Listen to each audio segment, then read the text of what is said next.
Енді ағайын, мынау бүгінгі тойымыздың басты кейіпкерлері, той төрінде отқан қадірлі құрметті қорғақтарымыз жаңадан келген құдаларымызбен танысатын, табысатын сәт келді.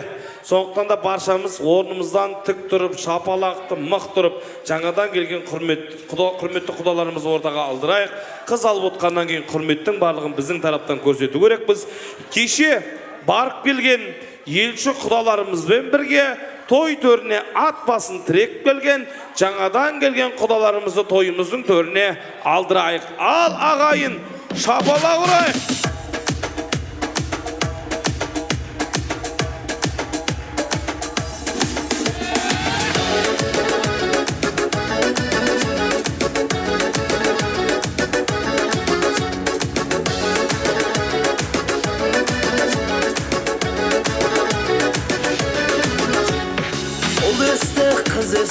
Құдағи, екі жас бас қосты құраби. Ұл өсті, қыз өсті құдамыз, мың жылдық болайық мына біз.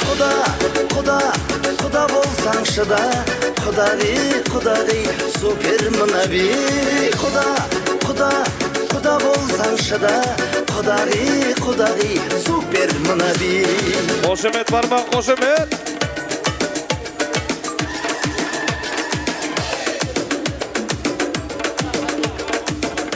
Тойшы қауым қош келіпсіздер. Аға жеңгемнің дастарханына Артур баламыздың үйлену тойы, соның құрметіне жайылған дастарханына қош келдіңіздер. Енді Артур, салтанат, сіздерге бар жақсылық деймін, бақытты болыңыздар.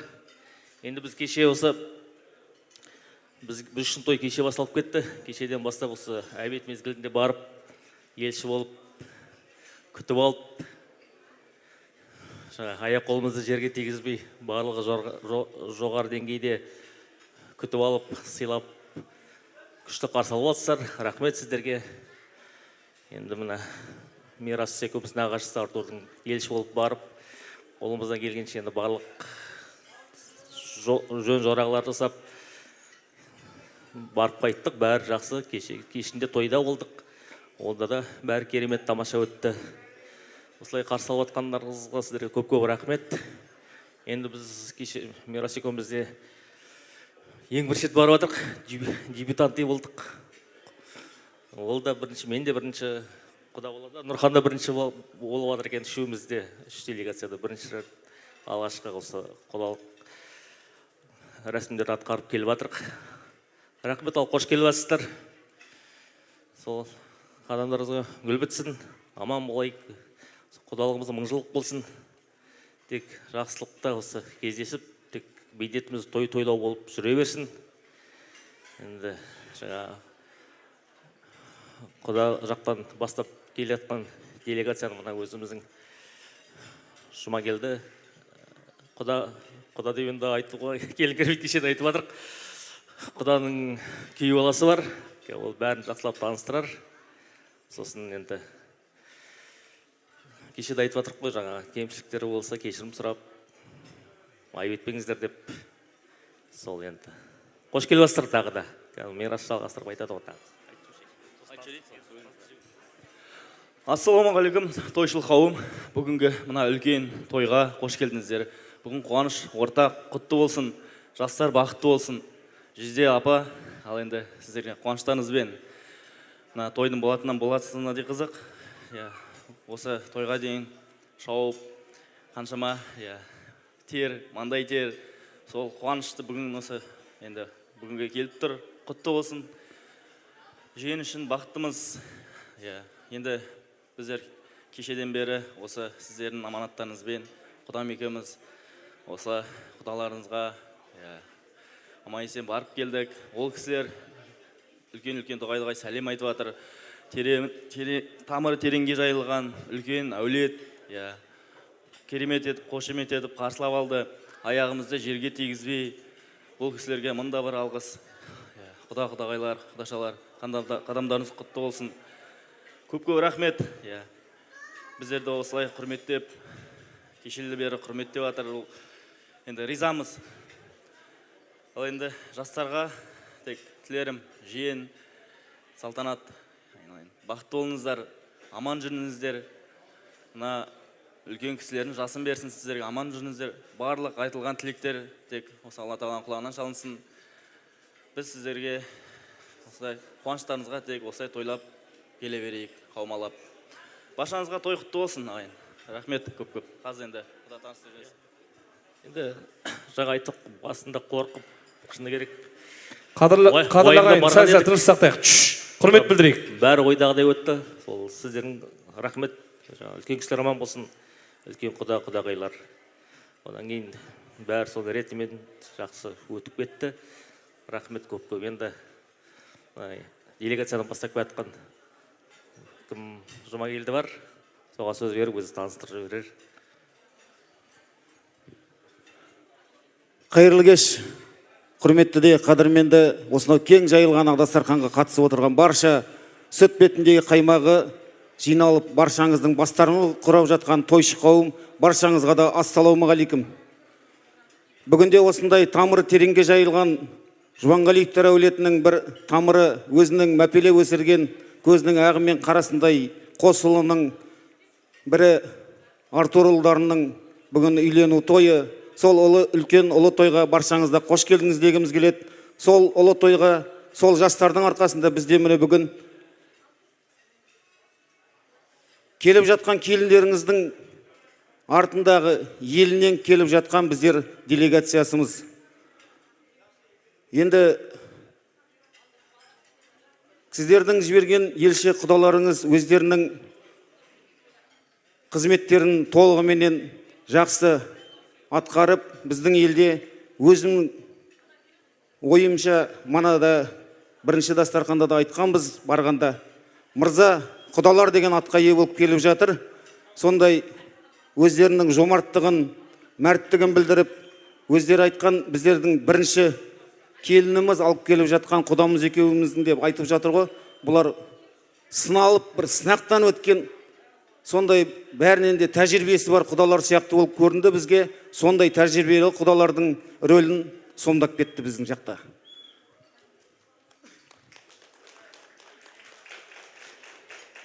Ал енді бүгінгі шаңырақ көтеріп жатқан екі жастың делегациясын мен өзім бастап келіп жатырған жайым бар. Енді таныстыратын болсақ, осы шаңырақтың болашақ құдасы Бердіғали Ботагөз деген азаматшаның мен кенже күйеу баласымын, кенже қарындасының жолдасы.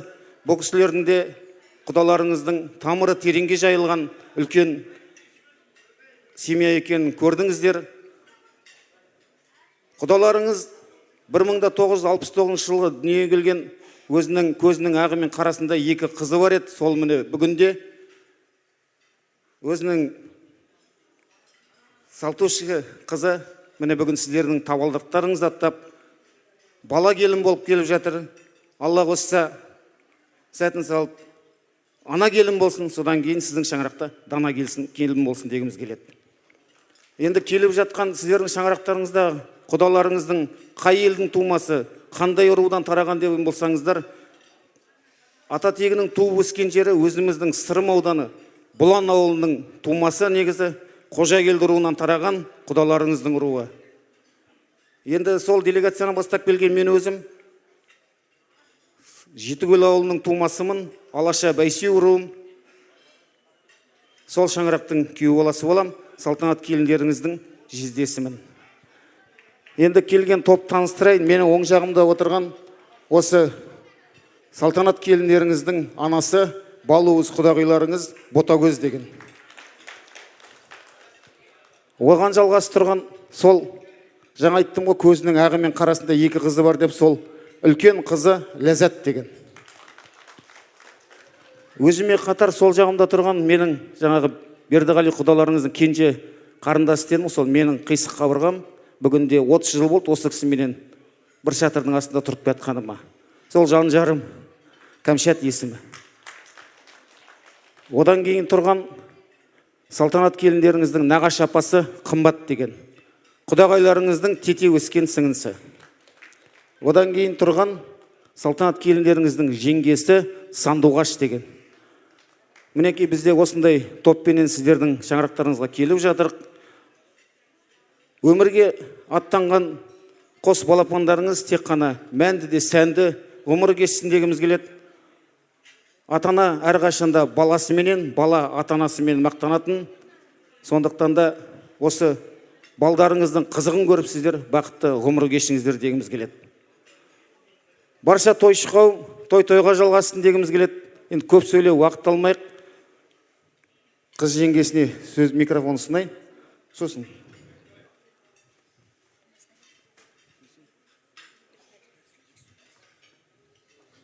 Қайырлы кеш, ардақты ағайын. Құрметті құда-құдағай, бүгінгі қуаныштарыңыз жағынан болсын. Балаларыңыз бақытты болсын. Шаңырақтары кең болсын, бақ берекелі болсын. Енді жастарға тек қана жақсылық тілеймін. Рахмет.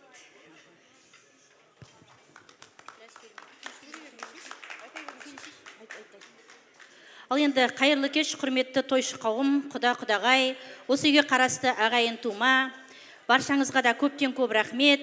Мынау енді бүгін бір баламыз екеу болды деп, шаңыраққа келін келді деп дүрілдетіп үлкен ресторанда той жасап атсыздар. Қуаныштарыңыз ұзағынан болсын, шаңырақта тек қана той болсын.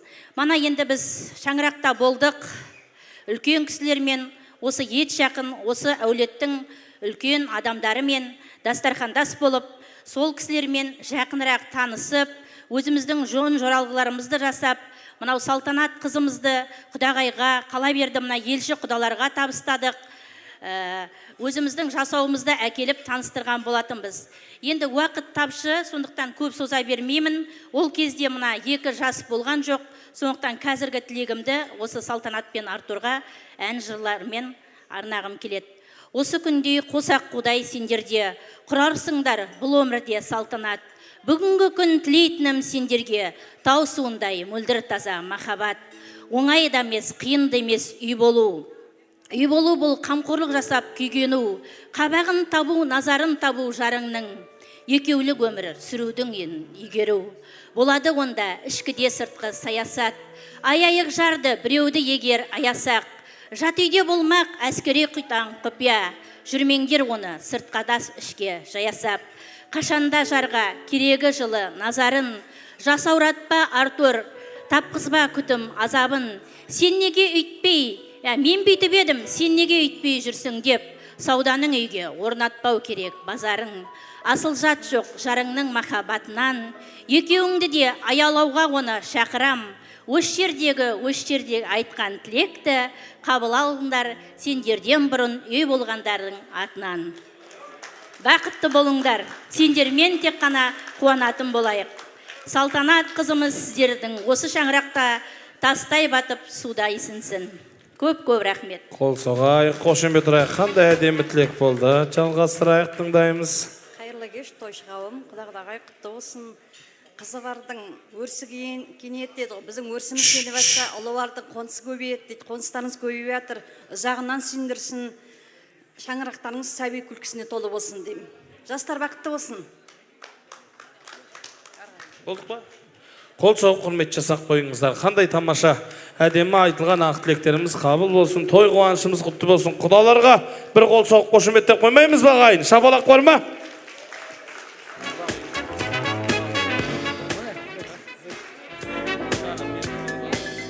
Енді ағайын мынау қуаныш құтты болсын, той құтты болсын. Мен енді құда-құдағайлардың мазасын алмайық. Қайта орнынан тұрғызып, ортаға шақырмайық деген ниетпен осы біздің Халықбек әкеміз бен осы Алтынай апамыздың шаңырағының атынан құда-құдағайларымызға азынаулық орамал тоң болмайды жол болады дей ма? Орамалымыз бар, соны елдің алдында ұсынғымыз келіп тұр. Дұрыс қой да? Өтірік айтқан жоқ ма? Бәрі нормально болады. Ал енді құда-құдағайлар, тағы да біздің шаңыраққа, біздің әулетке қош келдіңіздер. Екі балаларымыз әрдайым бақытты болсын, солардың тілекшісі болып, солардың қамқоршысы болып, солардың тек қана алдарында біздер жарқырап жайнап жүре берейік. Балаларымыз бақытты болсын. Енді сіздерге бір арналған, әрине орамал том болмайды, жол болады дейді. Әрине арамызда тек қана осындай сыйластық болсын, ынтымақ болсын, бірлік болсын, түсіністік болсын деген ниетпен сіздерге арналған азын-аулақ бір сый сияпатымыз бар еді. Сіздерге шын жүректен соны ұсынамыз, қабыл алыңыз. Ай, тамаша. Қол соғайық.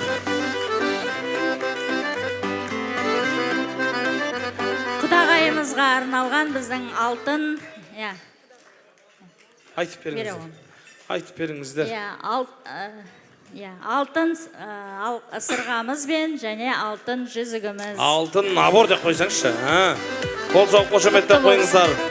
Бұл енді біздің балуыз құдағайымыз ғой, дұрыс па? Қол соғып қошеметтеп қойыңыздар. Келіндеріңіздің анасы, Алтынайдың анасына, қол соғып Салтанаттың анасына. Осындай сүйкімді, керемет қызды тәрбиелеп, бізге ұзатып отырғаныңызға құдағай көптен көп рахмет Ой, дейміз. тамаша. Қошеметтеп қойыңыздар. Одан кейін біздің құдамыз бар, бастап келіп отырған, Жұмагелді құдамызға арналған сый сияпатымыз. Несін? Көрсетіп берсеңіз. Жағалы киіміміз бар. Несін? Көрсетіп беру. Көрсетіңдерші, құрсын өліп барадық тезетіңдерші. Қол соғайық Жұмагелді құдаларыңызға. Құтты болсын Жұмагелді ағам. Иығыңызға киіп қойыңыз. Жаным, қараңызшы. Үстіңізден тозсын құда. Аман жүріңіз тек отыр. Бері қарай шықсыншы, көрсекші елдің алдына. Және саған. Қараңыздар шағайын, қошемет тақпайық. Енді құда аяғыңызға бір зимний етік болса өлейініп түрген мынау ше. Қол соғып қошемет. Және де Кәмшат құдашамызға арналған алтын жүзігіміз бар. Осы алтын жүзіктей жарқырап тек аман жүріңіз. Ой, күшті.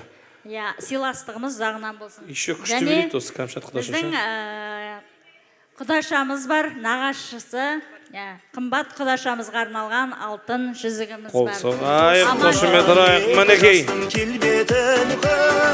Қос құда үйлеу қорсып, бақытын екі жастың өрлетіңді. Қос құда, қос.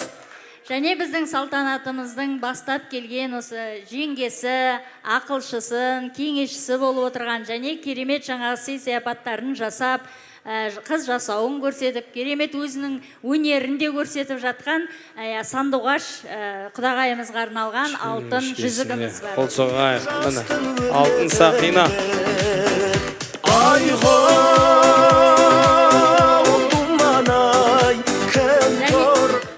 Сонымен бірге біздің салтанатымыздың бауыры, құдамыз бен құдағайымыздың көзінің ақ мен қарасындай қос қызы, осы құдашамыз, алтын құдашамыз біздің ләззатымызға арналған алтын жүзігіміз бар. Қабыл алыңыз. Құтты болсын құдаша.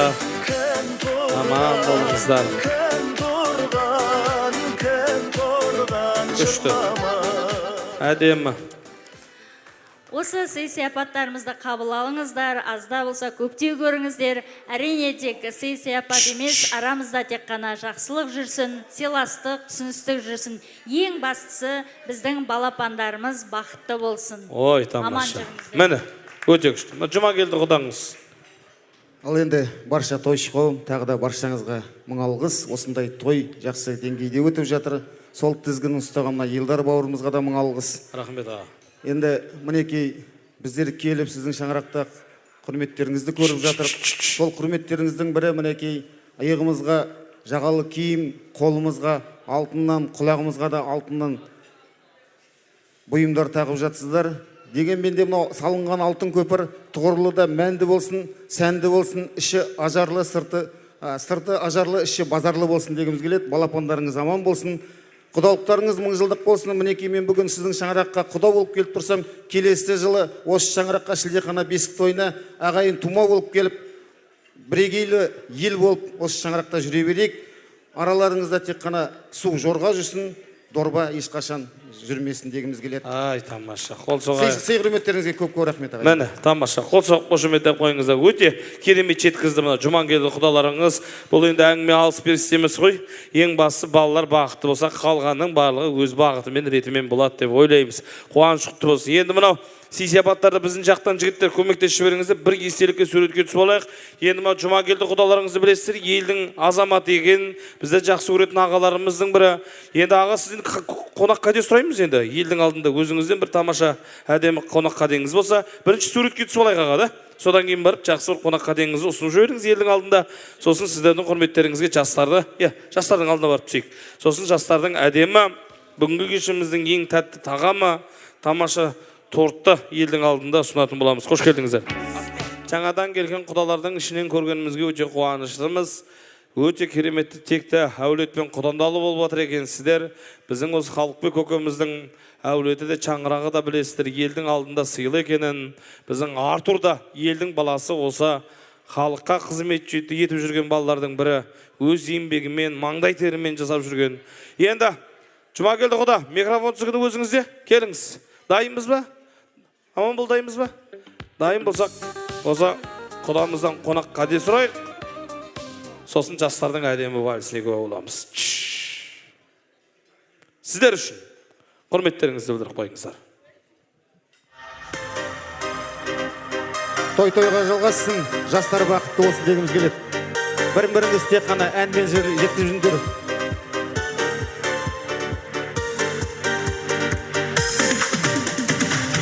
Мұздарда айтқан сенің көзің, жүрегімде санамда.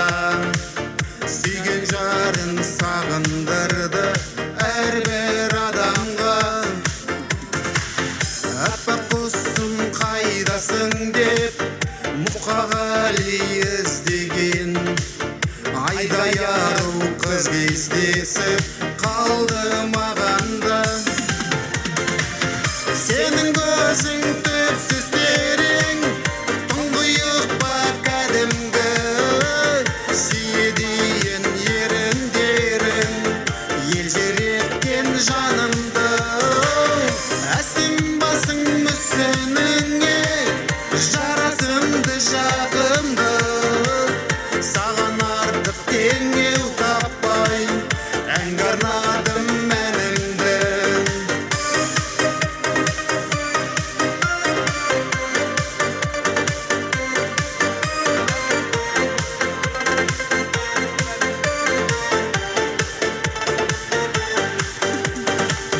Жаным сенің сұлулығың, ол менің де мерейім. Әсем әнмен үкі байлап үміттенейін. Сенен сұлу қыз көрмедім, сенен сұлу қыз көрсем, көзімде емес жүрегімді жұлып берейін. Сенің көзің түпсіз терең, тұңғиық па кәдімгі. Сүйедейін еріндерің, елжіреткен жанымды. Әсем басың мүсініңе, жарасымды жағымды. Саған артық теңеу таппай, әнге арнадым әнімді.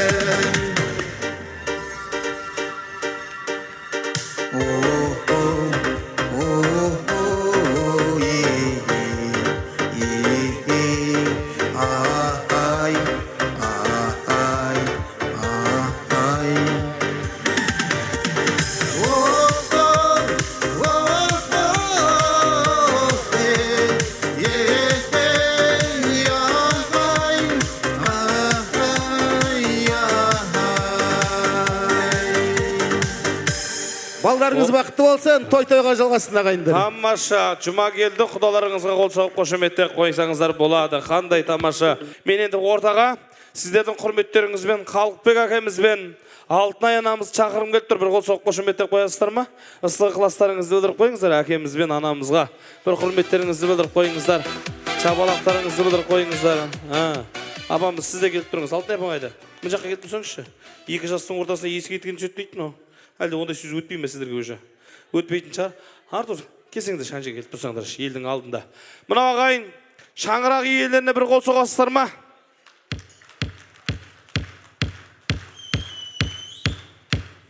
Бұл Артур деген азамат, мен сіздерге айтайын, бұл жігіттің мақтауын асырайын, сөздің аша керек, ешқандай мынау елдің алдында осы біздің Артурды айтып отырық қой, бағанадан бері қандай керемет тілек білдіріп жатты. Bir ағаларымыз айтты, бұл Артур деді, Сырым ауданына, Сырым тек қана Жымпиты емес, Сырым ауданына танымал деді. Елге, халыққа пайдасы тиетін жұмыспен, кәсіппен айналысып жатыр. Қаншама адамдардың, қаншама аға апалардың разылығын алып атқан жігіт деп. Бұл сондай аға апалардың разылығын алып отқан бала, мен әке анасына құрмет білдіре алмайтын азамат деп ойламаймын. Сондықтан да бүгінгі тойда, бүгінгі қуанышта, мына тойымыздың төрінде өзінің Артурдың өтініші бойынша, бұл енді қуанышыңызбен шын жүректен құттықтаймыз. Қалқыбек көке, құтты болсын.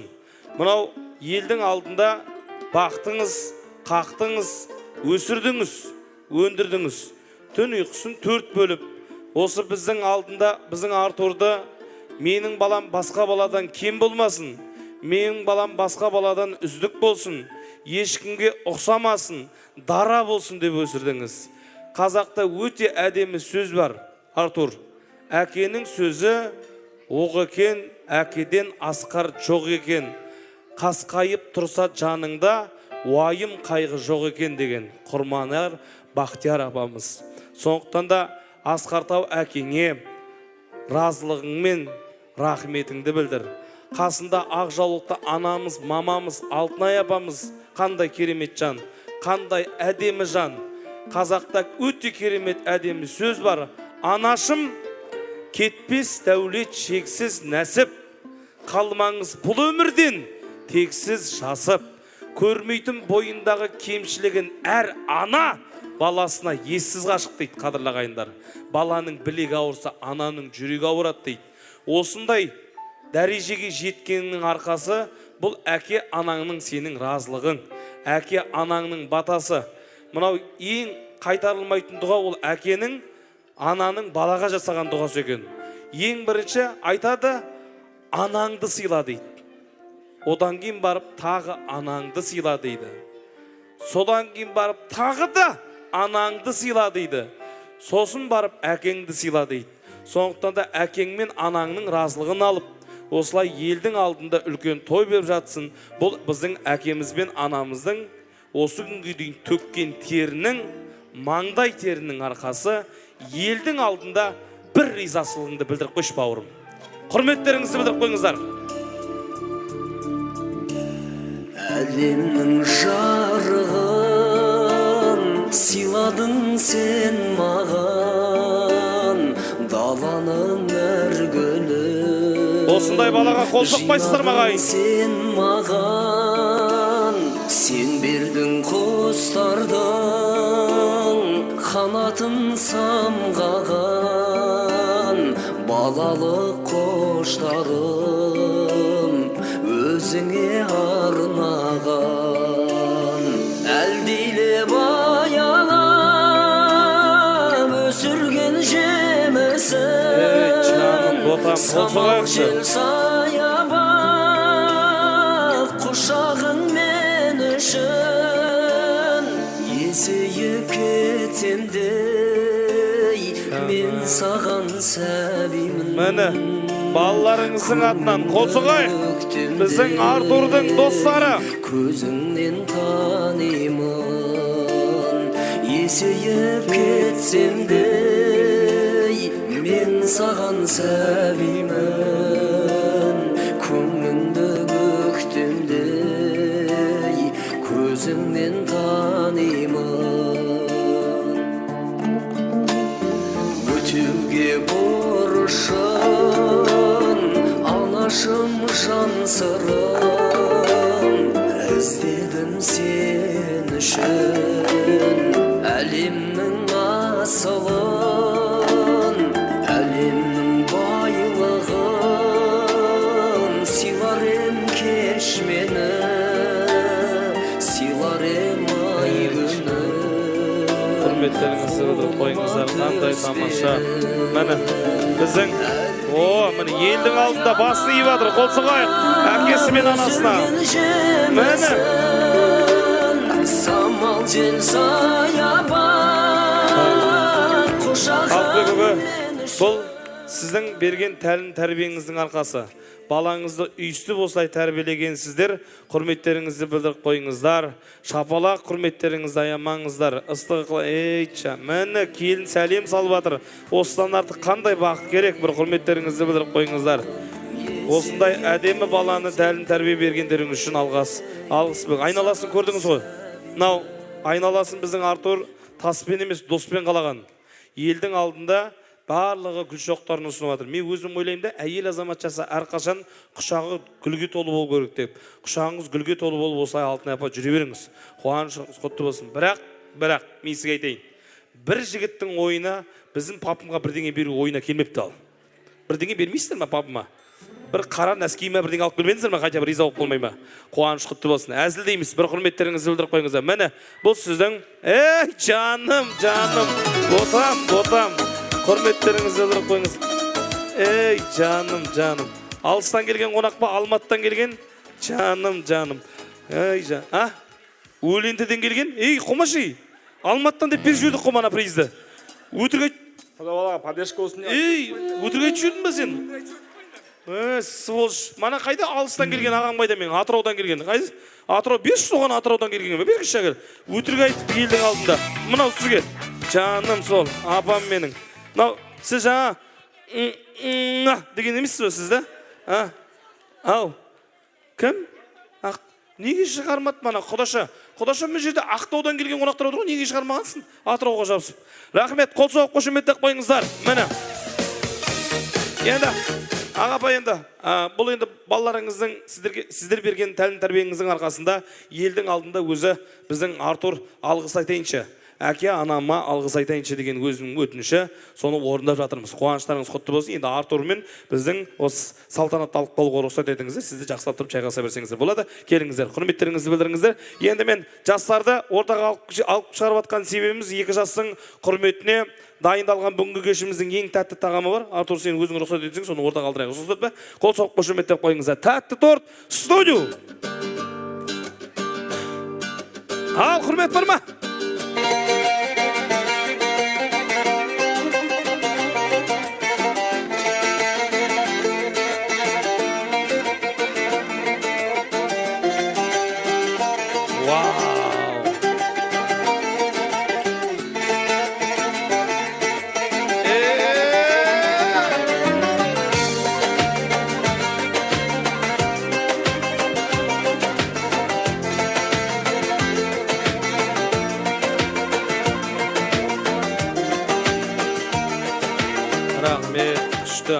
Фотоға түсіп алайық бірінші. Мынандай тортты күнде бола бермейді. Саған не деген әдемі торт. Жігіттер суретке түсіп алыңыздар. Біздің папым тұр, біздің кезімізде мындай болған жоқ қой деп ше. Алтынай апа екеуміз. Не деген торт, не деген этаждар. Ішінен түтін шығып жатыр. Қазір қызық вообще. Түтін шығарған емес. Қазір газ, свет бәрі кіріп тұрған заман емес пе? От жағатын болып тұр ғой соны сөйтсе үйде. Қуанышты болсын, күшті да, қандай тамаша. Балалар бақытты болсын. Кеспейміз тортты. Елдің алда кесек, енді алып қойғаннан кейін. Жігіттер, қыздар, бере қойсаңыздар. Кесетін бермейсіздер ме, қыздар, жігіттер? Қолмен саусақпен кесеміз бе? Прибор бірдеңе бермейсіздер ме? Бар екен ғой бәсе? Міне. Құрметтеріңізді қойыңыздар. Күшті. Біздің Артур өзінің еңбегімен осылай елдің алдында жұмыс істеп жүргеннен кейін менің тойым неге басқа тойдан кем болу керек деп осындай торт заказ беріп таған екен. Қошеметтеп қойыңыздар. Қандай керемет, күшті. Молочный девушка сияқты, да? Көбіне тойда молочный девушка. Бәсе айттым, молочный девушка. Еще 4 слой ма, 5 слой ма? Не қылған екен? Ал.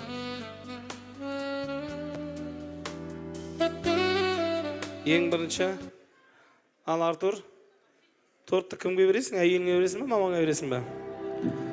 Қазір сол емес пе, қит болып отқан. Алтынай апа кімге берсін? Кімге берсін деп ойлайсыз? Алтынай апа, торт жеңіз келіп тұр ма әлде? Балалар жесін өздерінің торты ғой. Сіздер өздеріңіздің уақыттарыңызды білмеймін, бірдеңе жеген шығасыздар. Медовый тортта бірдеңе жеген шығасыздар құсын. Балалардың махаббатына араласпайық, өздері күшті болып, құрметтеріңізді қойыңыздар. Да?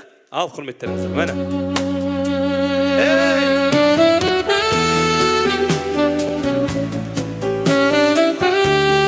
Артур мен салтанат бақытты болсын.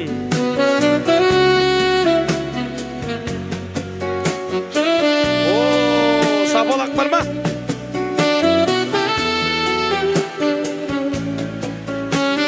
Рахмет. Махаббаттарыңыз мәңгі болсын. Қол ұстасқан қолдарыңыз ешқашан ажырамасын деп біз тілек білдіргіміз келеді. Тортпен суретке түстік па?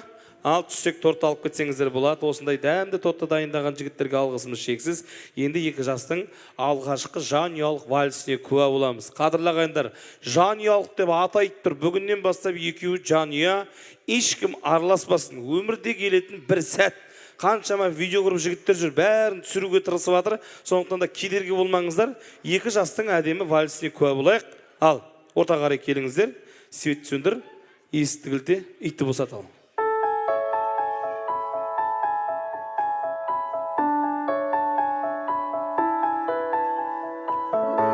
Жастар жағын қошеметтеп отырыңыздар. Алматыда келген досы қайдасың, шуламайсың ба? Айдай сұлуым менің, болайын тең сенің, жауқазындай жанарыңнан бақыт көруші едім. Сенің мекен жайыңа асығып келуші едім, жаным. Болашақ келіншегім, сөзіңе жұбанамын, бақыттан жылағаным. Еркесі бір әке, үмітісің бір ананың, барыма қуанамын, жаным ашын адалыма. Тәңірден сұрағаным, әлем сұлу жаным сенің күлкің секілді. Бірге жүрсек бір ғасырда бір күн секілді. Сен періште болуың да мүмкін секілді. Махаббатым, біздің сезім тарихта жоқ сезім секілді. Осы күндерің бақытты кезім секілді. Өмір деген сенің мөлдір көзің секілді. Махаббатым,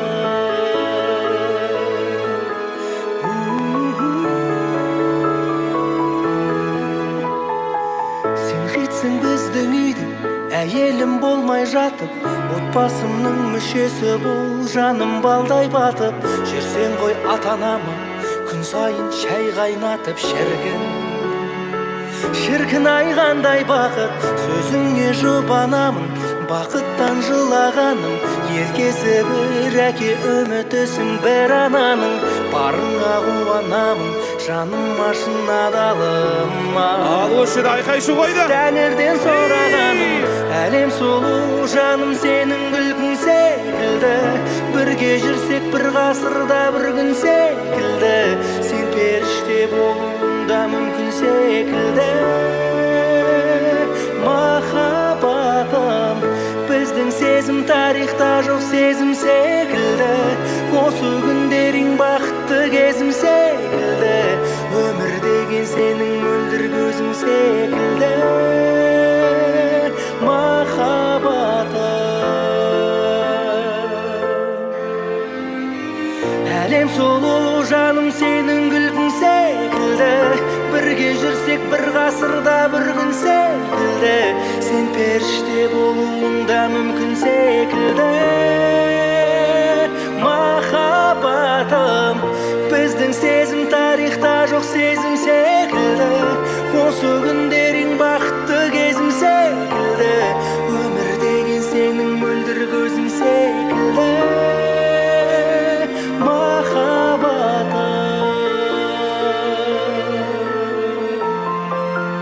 Тамаша, қол соғайық, қошемет ұрайық.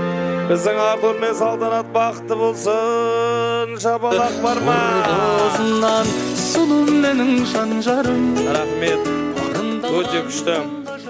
Мынау қуаныш ұзағынан болсын, махаббаттарыңыз мәңгі болсын, ешқашан қол ұстасқан қолдарыңыз ешқашан ажырамасын деп біз тілек білдіргіміз келеді. Қуаныштарыңызбен шын жүректен құттықтаймыз. Ағайын, жастар бақытты болсын деп бір қол соғып қошеметтеп қойыңыздар. Жастарды тойымыздың төртіне шақырайық. Қол соғайық. Рахмет. Ау, жігіттер, қыздар, свет жағамыз ба? Свет жағыңыздар. Мен жаман қараңғыдан қорғам. Кеше осындай бір тойда Свет сөндіріп жағып қалғанда 3 апайдың соңғысын ұрлап кетті, содан кейін жаман қорқамыз. Свет жағып қойыңыздар, әр нәрсенің өзінің уақытымен. Жігіттер мына жерде не қылдыңыздар? Бауырсақ пісірдіңіздер ме? Не істедіңіздер мына жерде ше? Түтін қылып мына жерде. Бірақ осындай әдемі көрініс жасап жатқан тойға шашу деген ұжымға қол соғып қошеметтеп қойыңыздар. Өзіміздің бауырларымыздың әр заманның өзінің талабы ғой.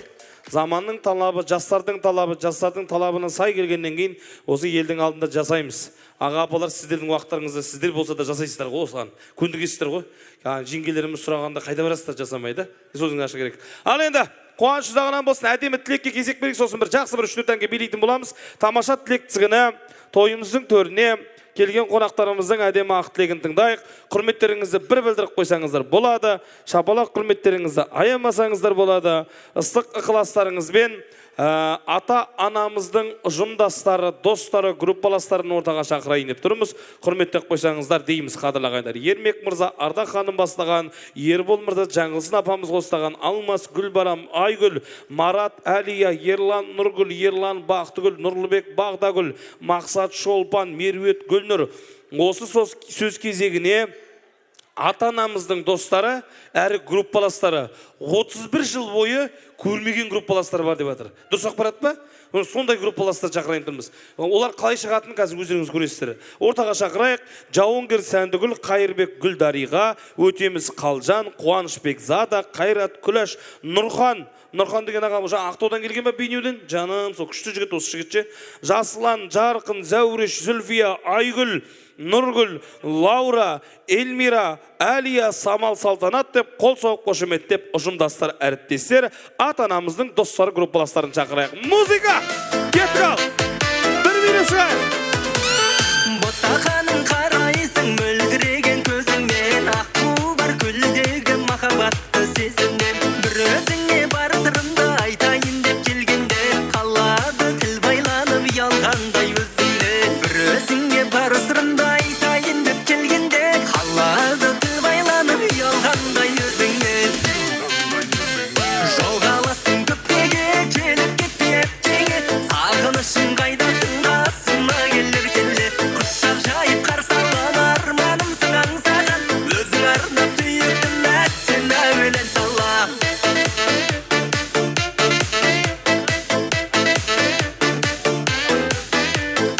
Ал тойшы қауым, тойларыңыз құтты болсын.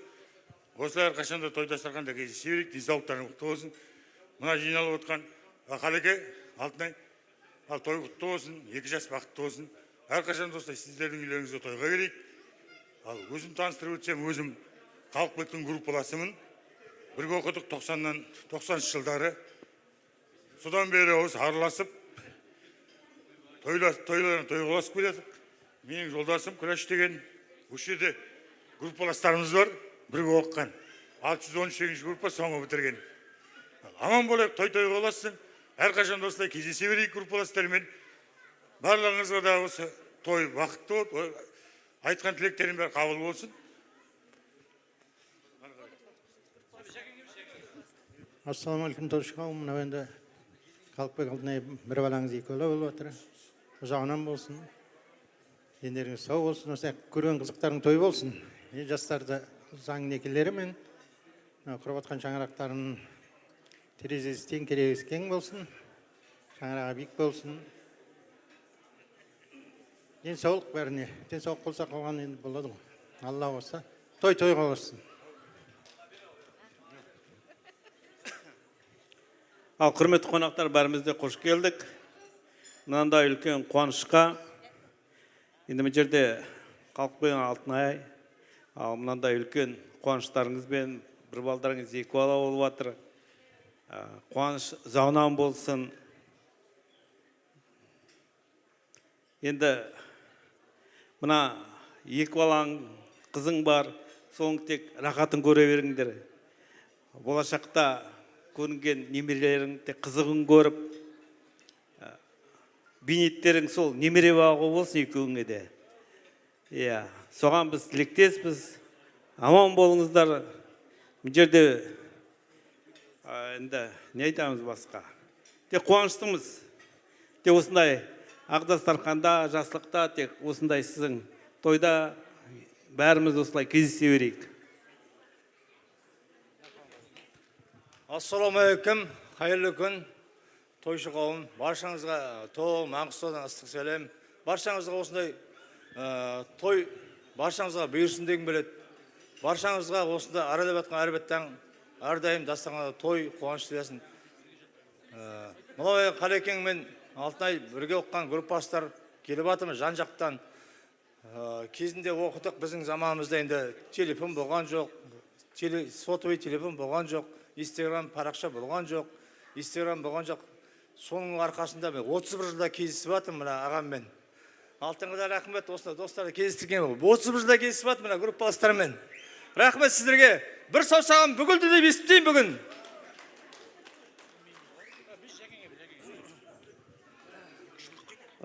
Қайырлы кеш, құрметті тойшы қауым, Қалеке, Алтынай, мынау қуаныштарыңыз өте керемет жағынан болсын. Өте қуанышты өмірдегі бір әдемі сәттердің бірі келін түсіру деген осылай бәрімізге де жұғысты болсын. Енді біздер Қалықбекпен осы 4 жыл бірге оқыған группаластар боламыз. Осы жерде жан-жақтан Астанадан, Атыраудан, Ақтөбеден, Маңғыстаудан жан-жақтан жиналып жатырмыз. Осы Қалекеңнің бір шақыруын қабыл алып, бәріміз жерге тастамайдық.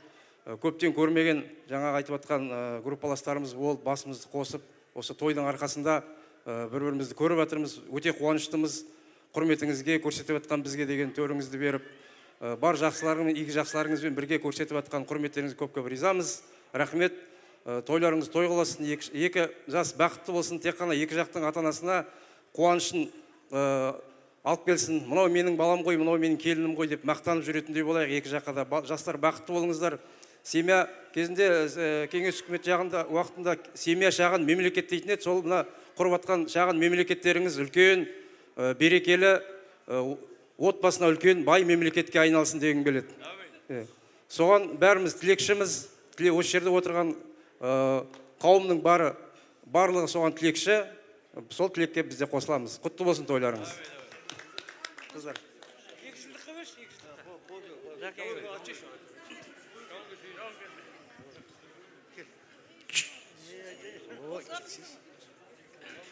Ал енді, ассалаумағалейкум, амандаспағандарымыз болсақ. Ал Жуағалиевтер әулетінде бүгілген үлкен той, көптен күткен той. Бір бала, екі бала болып отыр. Ал Қалықбек, Алтынай, құтты болсын. Байлық мұз, бала осы балдардың қызығына бөлеп аман болыңыздар. Әулетте қуаныш болсын. Мамаңыз аман болсын. Денсаулығы сыр бермей, тек сіздерді қуантсын. Үйге келіп жатқан патшағыз жақсылығын алып келсін дейміз сізге. Ал құдалар, жаңа құдалар әулеттің қадамдарыңға гүл өтсін. Мынау құда 1000 жылдық, күйеу 100 жылдық дейді. Құрылған екі елдің арасындағы көпір советский качество болсын. Екі елдің арасында сыйластық жүрсін. Жер мен жерді су жалғайды, ел мен елді қыз жалғайды. Осы екі жастың құрған отауларында құт береке мекендесін. Қалықбекпен енді солдатский форма кезімізден білеміз енді бір-бірімізді. Одан кейін институтта бірге оқыдық. Одан кейін Қадыр Мырзалиев мектебінде 30 жылдың үстінде бірге жұмыс істеп келе жатырмыз. Алтынаймен де солай. Ел білет Қалақан мен Алтынайдың еңбегін. Шәкірттері теуіп өздеріне жақсы орындардан орын алды. Еңбектерін тек табысты болсын. Балдар сіздердің жолдарыңыз қуа берсін. Ал Артуржан көкесі қондырып атқан құсын құтты болсын. Салтанат патшағыз көкесі айналады. Біздің мектепке жұмысқа кіргеннен коллективтің орнында өз орным бар. Жаста болсам, ісің оңға басып келе жатыр. Әлі де тек өздерінің шығармашылық еңбектерін көрсете беріңдер. Жаңа жоғарыда айтып өтті ғой, заманына сай азамат деп Артурды. Тек елді қуанта беріңдер, ел жұрттың мәндайларыңа қойған бағасы 5 болсын. Алар асуларын біліп, биік болсын. жұлдыздарың жоғарыдан жарқыласын. Елге еңбектерін бере беріңдер тек. Үйлеріңізге келген қонақтарыңыз сіздерге тек қуанып кететін болсын. Құтты шаңырақ болсын. Артур, сен енді бастауыш болдың. Салтанат, сен баяндауыш болдың бүгін енді. Тұрлаушы мүшелерің көп болсын. Артур жыл деген үлкен эпопеяда ұнамды кейіпкерлер көп болсын.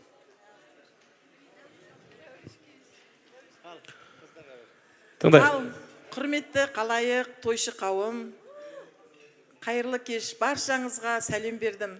Мен сонау киелі Маңғыстау жерінен 362 әулиелі Пірбекеттің жерінен келіп тұрған Қалықбек деген Жұбанғалиев Қалықбектің группаласымын. Маңғыстаудан келдім. Маңғыстау қаласынан. Ал Жұбанғалиевтер әулеті бүгінгі болып жатқан мерекелеріңіз оңынан болсын.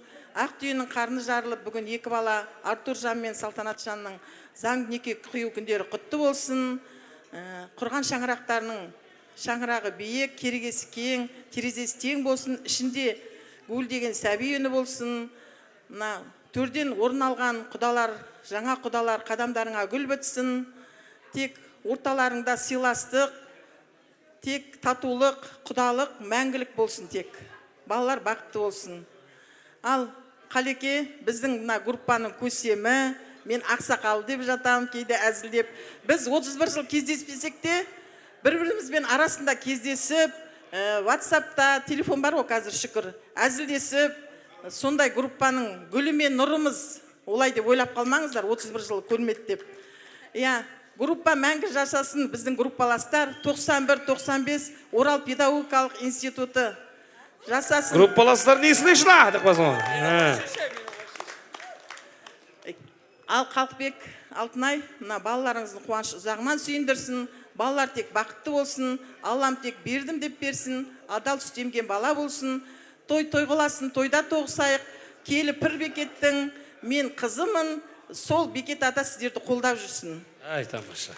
Өте керемет. Ал той қыласын, сонымен қатар біздердің мына Қалықбекпен Алтынайға біздің достық, сыйластық ниетпен группаластардың атынан қазақи бренд тонау Маңғыстаудан келіп тұрған әдемі өздер Қозы Көрпеш Баян Сұлу көшесінде тұрады екен. Сол жұп шапанды иықтарына ата мен ене ретінде жабайын деп тұрмыз. Қол соғайық, группаластары молодцы!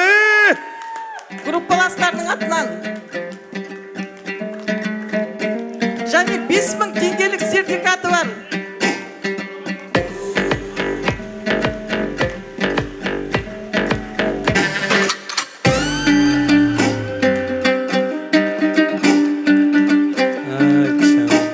Тек тойда еңіздер, той деп шалқыңыздар, той деп шаршаңыздар. Құтты болсын, үстеріңізде тосын. Рахмет, саған көңілдеріңізге, пейілдеріңізге алғысымыз шексіз. Группаластар бір шолақ қылмайсыздар ма мынадайды қандай күшмес бе? Керемет, құтты болсын. Күшті. Датауы Қалықбекға коробкасы. Құтты болсын, үстеріңізде тосын. Пакетына дейін жақсы көріп қалды осы расы ше. Әндір қасыңызда тұр микрофон. Қайырлы кеш, мырзалар мен ханымдар. Тыңдайық. Қымбатты Қалықбек Алтынай.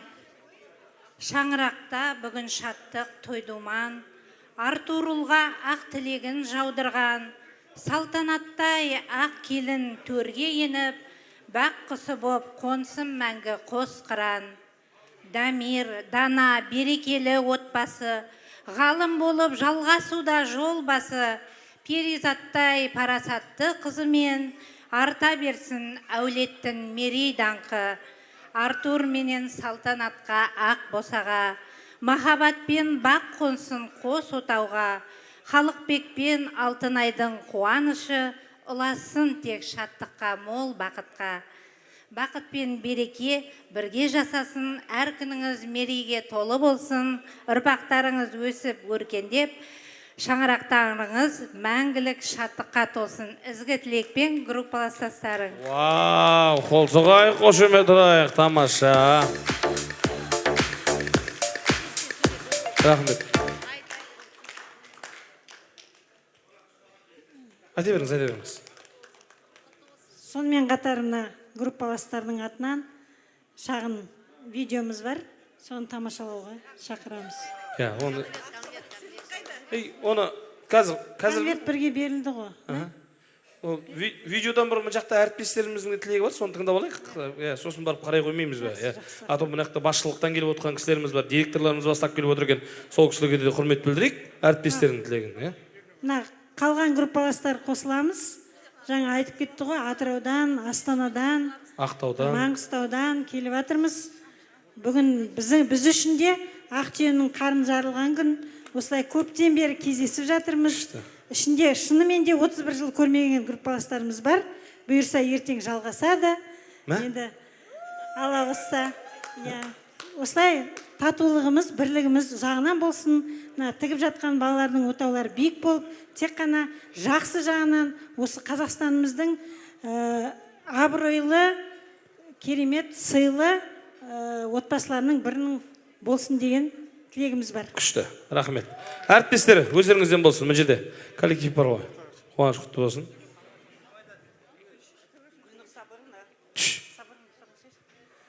Құрметті тойшы қауым, бүгін Халықбек Сатпаевичтің, Алтынай Қабдолының шаңырағына қуанышты себеппен келіп қалып жатырмыз.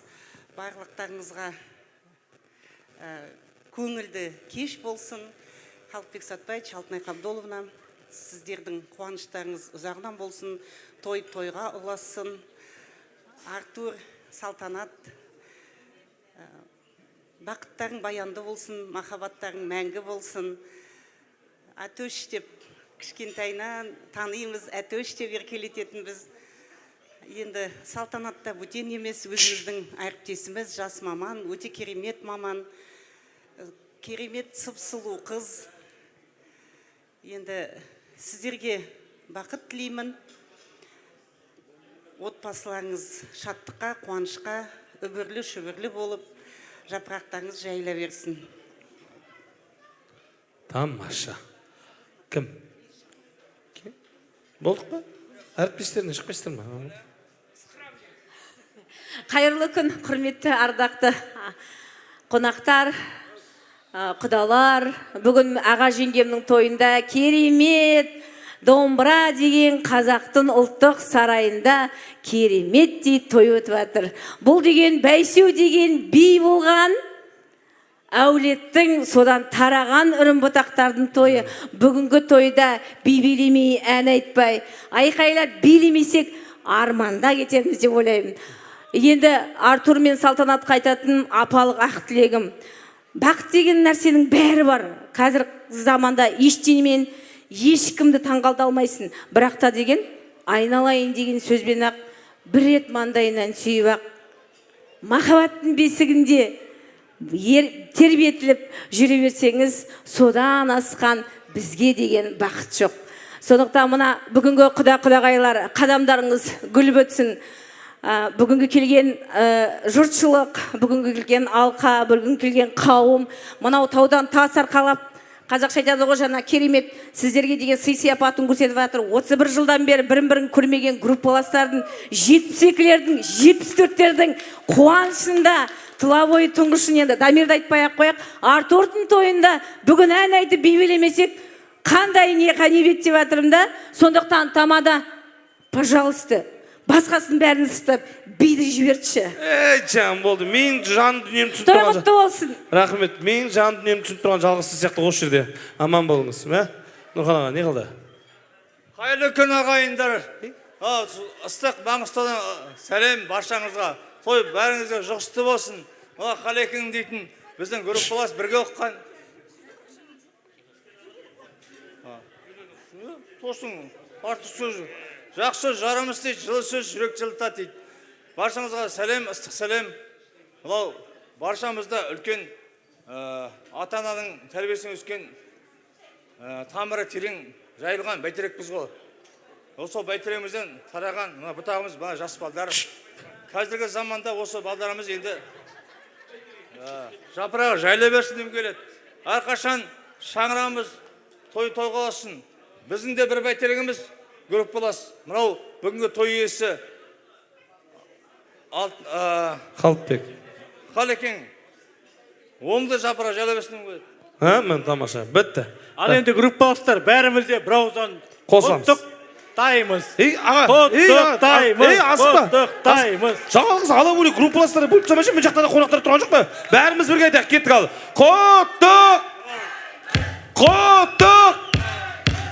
Құттықтаймыз, ура!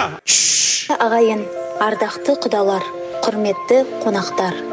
Бүгін біз екі жастың тағдырын тоғыстырған, екі әулетті жақындастырған қуанышты күннің куәсі болып отырмыз. Осы шаңырақтың иелері Қалықбек пен Алтынайды студенттік кезден жақсы білеміз. Сол кездегі армандары орындалып, бүгінде берекелі отбасын құрып, ұрпағына өнеге болып отырған жандар. Екі ұл, бір қыз тәрбиелеп өсіріп, бүгінде немере сүйіп отырған бақытты ата-ана. Ал бүгінгі қуаныштың басты кейіпкерлері Артур мен Салтанат. Екі жасқа махаббаттары мәңгілік болып, шаңырақтары биік, дастархандары берекелі болсын деп тілейміз. Құдалық 1000 жылдық болсын. Екі әулеттің арасындағы сыйластық пен татулық ұрпақтан ұрпаққа жалғаса берсін. Қалықбек пен Алтынайдың шаңырағынан шаттық пен қуаныш ешқашан үзілмесін.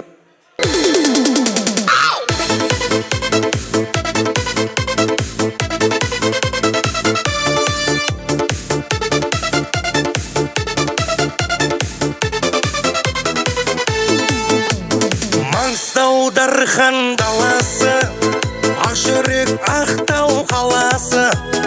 Ақтауда менің досым бар, сыйласып тапқан жарасым. Маңғаз Маңғыстау даласы, Ақтаудың нардай баласы. Жүрегі досым де тұрған, досыма осен арналсын. Досым бар менің Ақтауда, Ақтауда, Ақтауда. Татиды досымды мақтауға, мақтауға. Досым бар менің Ақтауда, Ақтауда, Ақтауда. Татиды досымды мақтауға, мақтауға.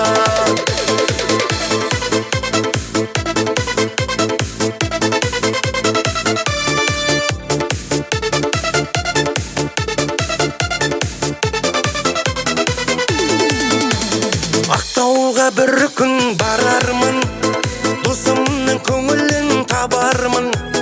Бірге өткен күндерді қуанып еске аламын.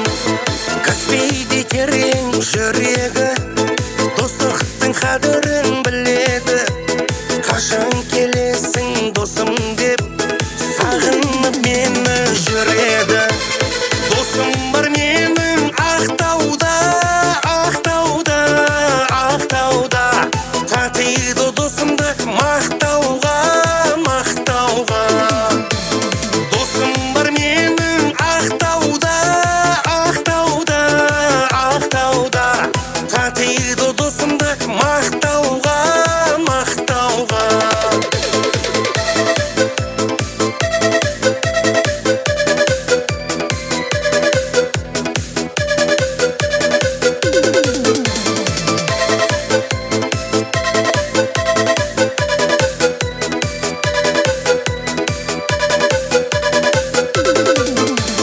Досым бар менің Ақтауда, Ақтауда, Ақтауда.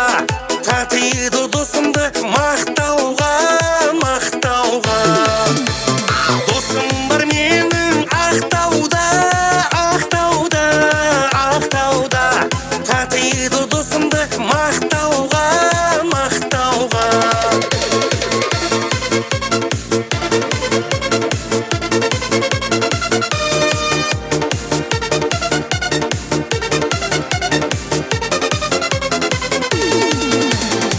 Осы біздің Артурдың өтініші бойынша мен керемет жандарды ортаға шақырайын тұрмыз. Ұстазы мықтының ұстанымы мықты дейді, қазақ айтады. Ұстанымы мықты болғаннан кейін біздің осы ұстаздары, біздің Артурдың қол соғып құрмет жасап қойыңыздар, ортаға шақырайық. Ыстық ықыластарыңызбен Айгүл Жамбыловна бастаған құрметтеріңізді білдіріп қойыңыздар. Алмас Тоқпатович Нұрғаным Амангелдиевна, Назгүл Сапаргалиевна және де Гүлайым Құрманғазиевнаның ортаға жақсы бір қошеметтеріңізбен той төріне алдырайық. Шапалақ бар ма ұлағат ұстаздарына? Ең жақсы көретін ұстаздары.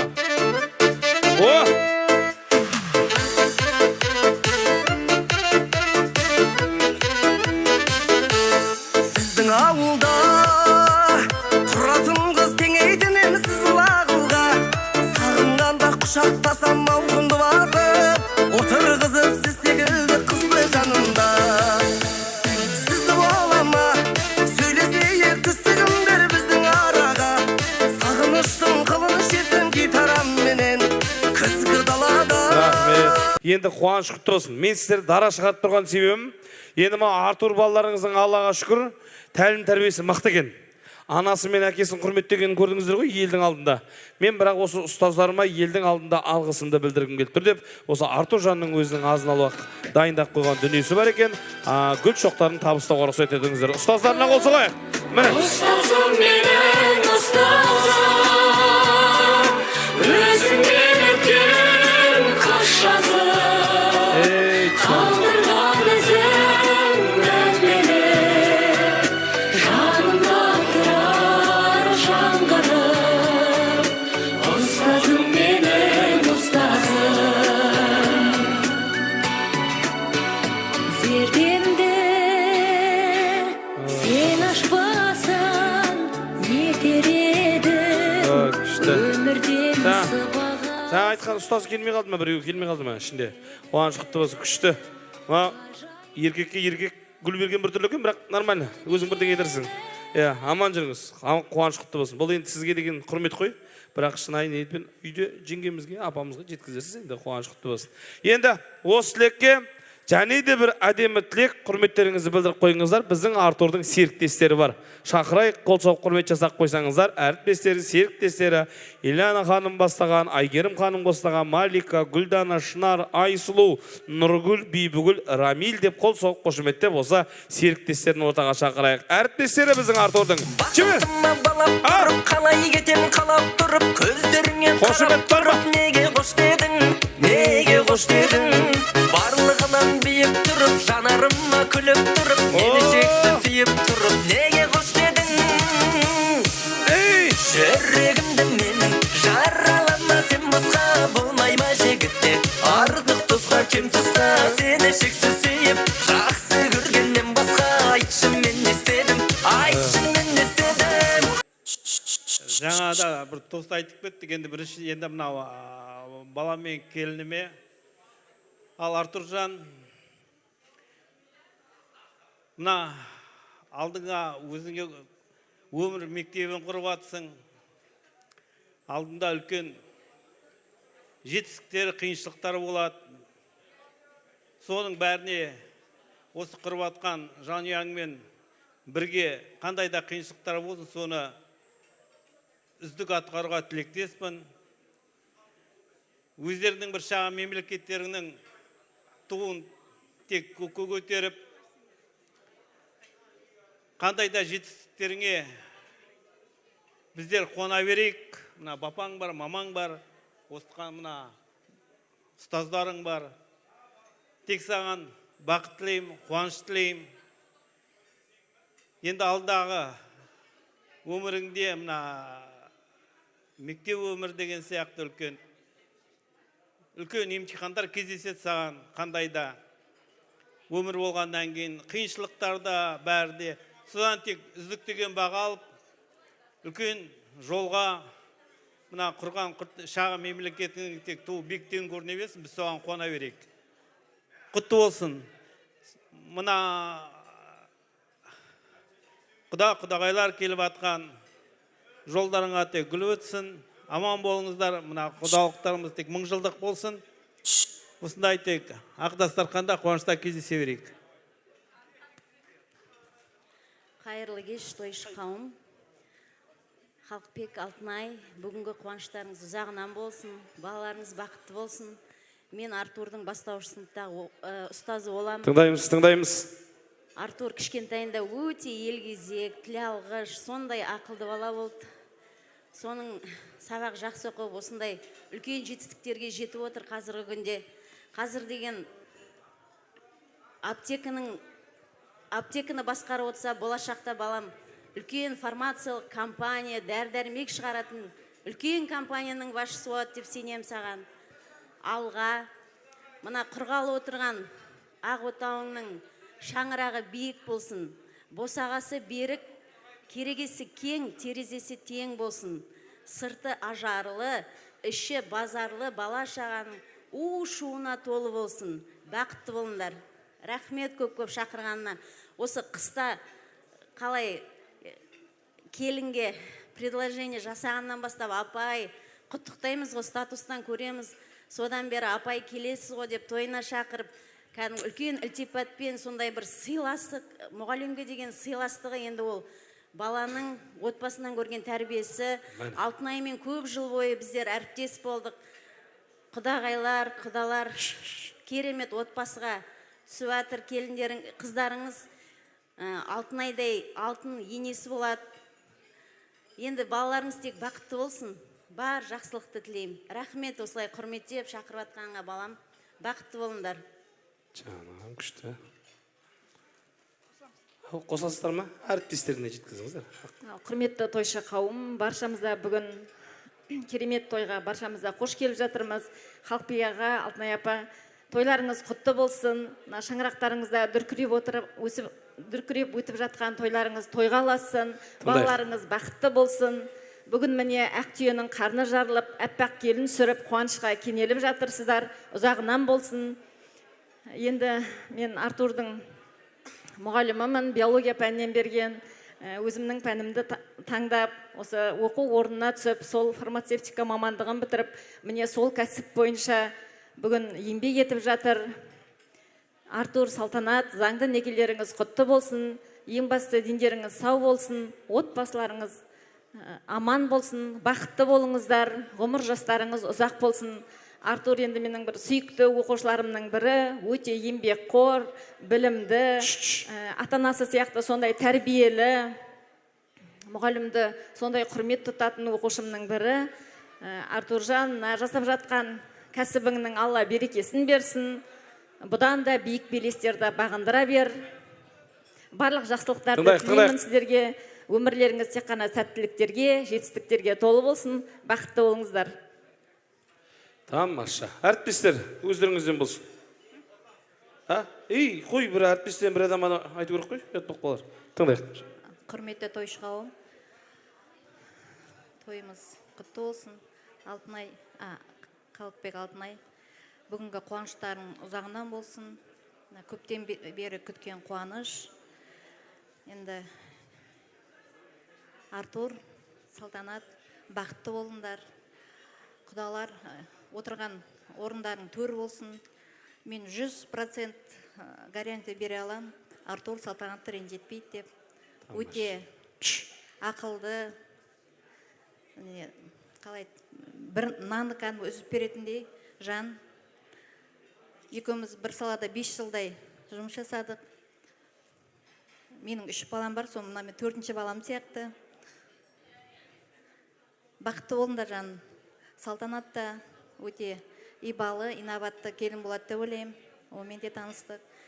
Бақытты болыңдар. Сіздерге көп-көп рахмет. Осындай бала өсіріп, осындай тәрбие берген. Бәріңізге де осындай тойға ұласып, қуанышты дастарханда бәріміз кездесейік. Құтты болсын той. Бақытты болыңдар жандарым. Тамаша. Құрметтеріңіз білдіріп қойыңыздар. Мына жақтан бір тілек болсын. Ал тыңдайық. Қайырлы кеш, барша тойға жиналған қауым. Ең үлкен қуаныш Халықбек аға, Алтынай апа. Бүгінгі қуаныштарыңыз еселене берсін. Бақытты, екі жастың бақыты тек ұзағынан болсын. Тек жақсылық тілейміз. Біздер енді мына Артурдың әріптестері боламыз. Осы фармацевтика саласында, осы мамандықты бітірген. Енді мен бүгін Артур жайлы айтқым келіп тұр кішкене. Тыңдайық. Артурды мен осы Кинг Фарм дәріханалық желісін ашқаннан бері танимын. Артур өте еңбекқор, алғыр, тіл алғыш, үлкенді үлкендей, сыйлай білетін, бауырмал, жанашыр. Сондай жаңағы өзінің алға қойған мақсатына жетпей қоймайтын, тек қана алға ұмтылатын. Артур үшін ол жоқ, мүмкін емес деген нәрсе жоқ. Ол орындалады, бұл болады әрдайым. Мен оған жетем деген өзінің мақсаты болады. Ол және соған міндетті түрде жетеді. Мен сондай ынтызарлығына, талпынысына таң қалам.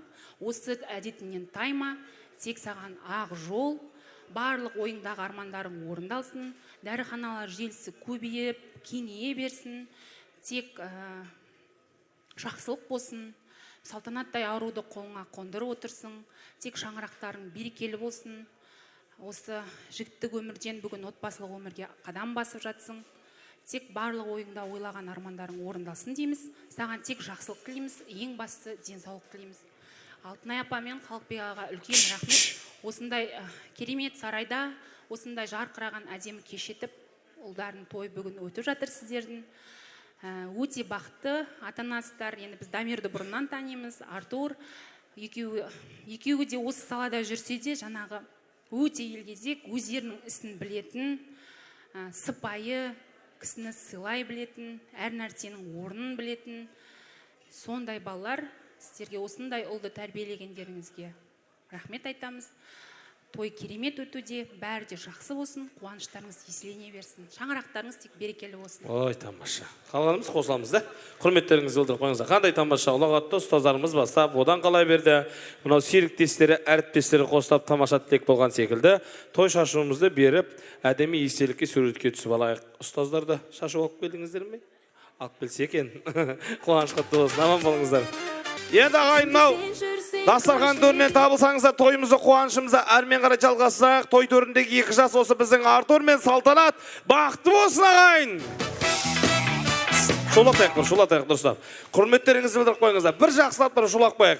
Артур мен Салтанат бақытты болсын ағайын. Лаулаған армандар ән аумаған, ғажап ау дидарыңа сүйсініп қарау маған. Артур, Салтанат бақытты болсын.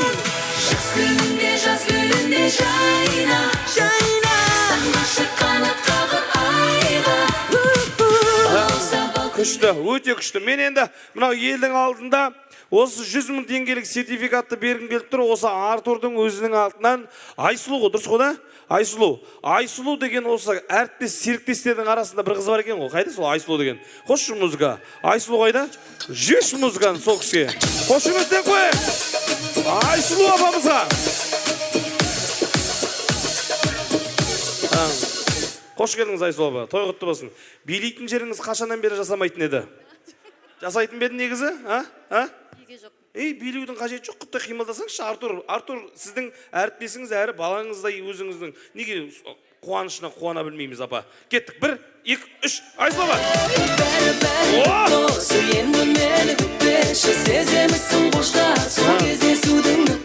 Күшті істеп тұр ғой, неге пайдаланбайсыз осыны? Істеп тұрған нәрсені керемет қылып пайдаланбайсыздар ма? Енді мынау елдің алдында сіздерде сұрақ туындауы мүмкін, Айсұлу апамызға мына призді 100 000 теңгені неге беріп жатыр деп. Енді Айсұлу апа өзіңізді біліп тұрған жоқсыз ба, біліп тұрсыз ба? Осыдан 2 жыл бұрын біздің бала Артур мынау бірге жұмыстас болады ғой енді. 2 жыл бұрын ол кезде даже біздің Салтанатта жоқ Артур, дұрыс қой да? Салтанатта планда жоқ екен. Сол кезде біздің апым Айсұлу апым бедеген екен. 2026-та Алла бұйырса майда сен үйленесің деген ғой. Ойлаңыздаршы. 2026 дәл келген ғой енді. 2026-та майда сырға салтты біздің Артур. Ойлаңыз, біздің Салтанатқа. Сіз сөйтсеп, көріп келдігіңіз бірдеңіңіз болып тұр ғой да? Айта салдым. Айта салдым десіз, үйде айтпайды ғой. Көріп келмен деп айтпаймы. Мына шаңырақтың аттан 100 000 теңге өзіңізге, осы Артур балаларың сол кезде айтты ғой сізге 100 000 теңге беремін, сондай болады деді. Айтты ма, сөйледі ме? Айтты. Сол айтқан сөзінде Артур балаңыз уәдесінен тұрып тұр. Осы бір 100 000 теңгелік сертификат өзіңізге апа. Құтты болсын. Аман жүріңіз.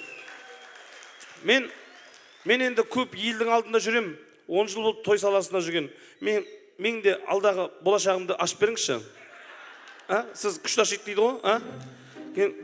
Тамырымда әрбір адамның қолында М деген жазу болады дейді, сол рас па апа десең. Қол соқ, қошеметтеп қояйын. Айсұлу апа, құтты болсын 100 000 теңге. вообще бір 100 мың теңге алып баратқан адам сияқты емес бар ғой, осы жерде бар ғой. Енді мына жерде жаңа байқадым, класстастарым екен, бір сақалды жігіт жүр.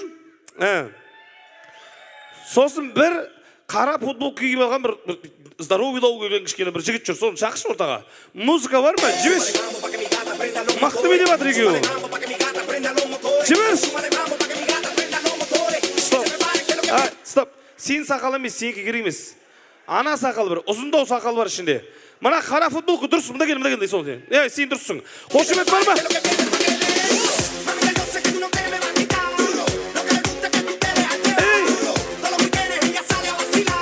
Брейктанс. Қошемет бар ма? Жаным, келдіңдер, бері қарай келдіңдер. Қол соғайық, қошемет тұрайық. Молодец. Мықты көтеріп жатыр, жаңа байқап қалдым, күшті билеп жатыр екен. Так, бұл жаққа келіп тұрайық. Сен бұл жаққа келіп тұр. Есімің кім болады сенің? Бекболат. Кім боламыз? Досы. Досы. Кім? Қалай дос боламыз? Дос болғанымызға қанша жыл болды? Артурдың да салтанатында досым. Қойш, қол соғып қошемет деп қойыңыздар. Бекболат красавчик. Салтанат тойымда құдаша болды өзімнің. Сен тойында құдаша болды ма? Артур 5 жылдан бері доспыз. Қойш, екеуін таныс. Осы ма таныстырған? Қол соғып қошемет деп қойыңыздар. Негізі мынау білесің ба, 2 жас таныстыратын жеңгесі ғой бұлай, білесің ғой да? Әйел адамның тірлігін алдып істеп жүрсің сені. Сен? Менде сол. Не сол? Бірге екеуміз. Екеуін таныстырып жүрсіңдер ма? Саған рұқсат етілген бе вообще таныстыру? Кел, мүншеген енді бұлай болсын. Қазір брейк таныс билейміз. Қараңдар, бір-бірден билейміз. Қайсыңдікі лучше шығады, соған приз берем. Тазасын айтайын. Екеуің айтты маған, осы біздің Артур айтты. Көтерсе, осы 2 жігіт көтереді тойымды деп. Бірінші сенен бастайық, сен күшті. Жоқ, сенен бастаймыз. Сосын барып, мына сақалдылар екеуміз құдамыз ғой. Құда болсаң, шыдан ағылайсың маған. Кеттік ал. Бір сенен бастай. Бекболат, өзің қақырай. Жеңгетай деген сенбес бе, да? Бекболат Жеңгетай деген. Ал, кеттік. 1, 2, 3, жібер. О! Эй, давай! Давай еще! Кет! Жир!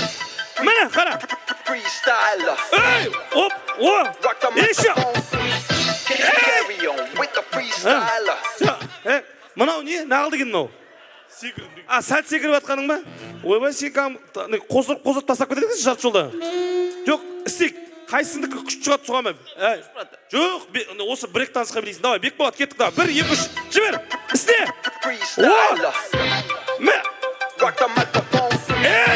Міне, енді. Дұрыс қой. Жібеш, міне қара.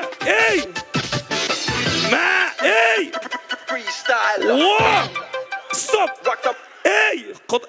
Қойшы құрсын, сақал болып саған бір түрлі екен бар ма? Қол соғып қошемет деп қойыңыздар. Мына бір тамаша сый-сияпатты, мынаны жаным саған берейін. Қол соғып қошемет деп қойыңыздар. Ниетіңе қарай, пейіліңе қарай беріп тұр. Аман жүр. Саған не отыр, не жіпсің мәне? Қандай, басқа өлең қосайын ба? Басқа өлең. Қандай өлең қосайын? Любой. Бәрібір. Сен керексінге білейсің ба? Мен береймін. Құдамен береймін, жігітпен берей бересің ба? Әкеш беретші, көрейік ал. Қошы, любой той скерей. Сен керексің, сен ғана керексің. Сен айсың сен. Поддержка қайда? Бекболат. Сен керексің, сен ғана керексің. Сен күнсің сен, дара бөлексің. О заманда бұл заман еркек пен еркек рахаттанып билеп жүрген бірінші рет көрдім мен ағайын. Қуаныш құтты болсын. Мынау балдар достардың атынан Бекболат саған ақшалай сыйлық. Мынау саған жаным сол. Үйден жақсы дұға жасап шыққан жақсы сен бар ғой. Қол соғып қошемет деп. Мә саған жұма келді құдаларыңыздың атынан. Екеуіне ме? Брейк танысқа? Көрдіңіз ғой, сәлті қалай секіреді? Екеуіне дейді. Қол соғып қошемет. Жаным, бөлмесеңдіш, екеуіне берсеңдіш елдің алдында. Міне, саған қол соғып қошемет деп қойыңыздар. Аман болыңыздар. Қол соғай, 2 жігітке бар, шабалақ қайда? Бекболат!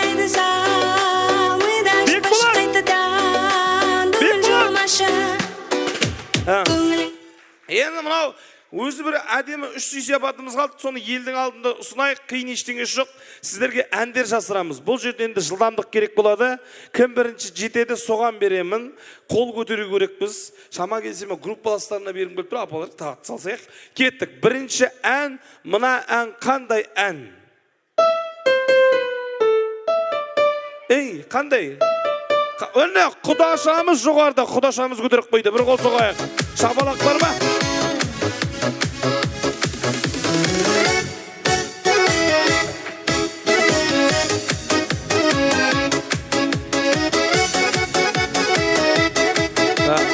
Тамаша, біздің салтанаттың бауыры, дұрыс па? Апасы, әпкесі, сіңілісі? Апасы. Апасы, өте керемет. Қуаныш құтты болсын, апасын көргенімізге өте қуаныштымыз. Есімі? Лязат. Лязат ханым. Лязат ханым қандай ән? Я подарю тебе ландыши. Я подарю вам Ландыши. ландыши, Ландыши. ландыши, От души. от души. Я подарю вам Лилии. лилии. Лилии. Қайта мәне. Лилии. Желтые. Желтые. Красные. Синие. Я подарю вам Ромашки. ромашки Гульки. и айгульки Наташки. и Наташки. Я подарю вам Все цветы. все цветы Навсегда. навсегда. Все цветы. Қол соғайық, молодцы! О, құдаша! Стоп! Дальше, келесі ән қандай ән? Міне, жасыл көйлекті киген ханым серіктестерінен. Қошемет бар ма? Серіктесі!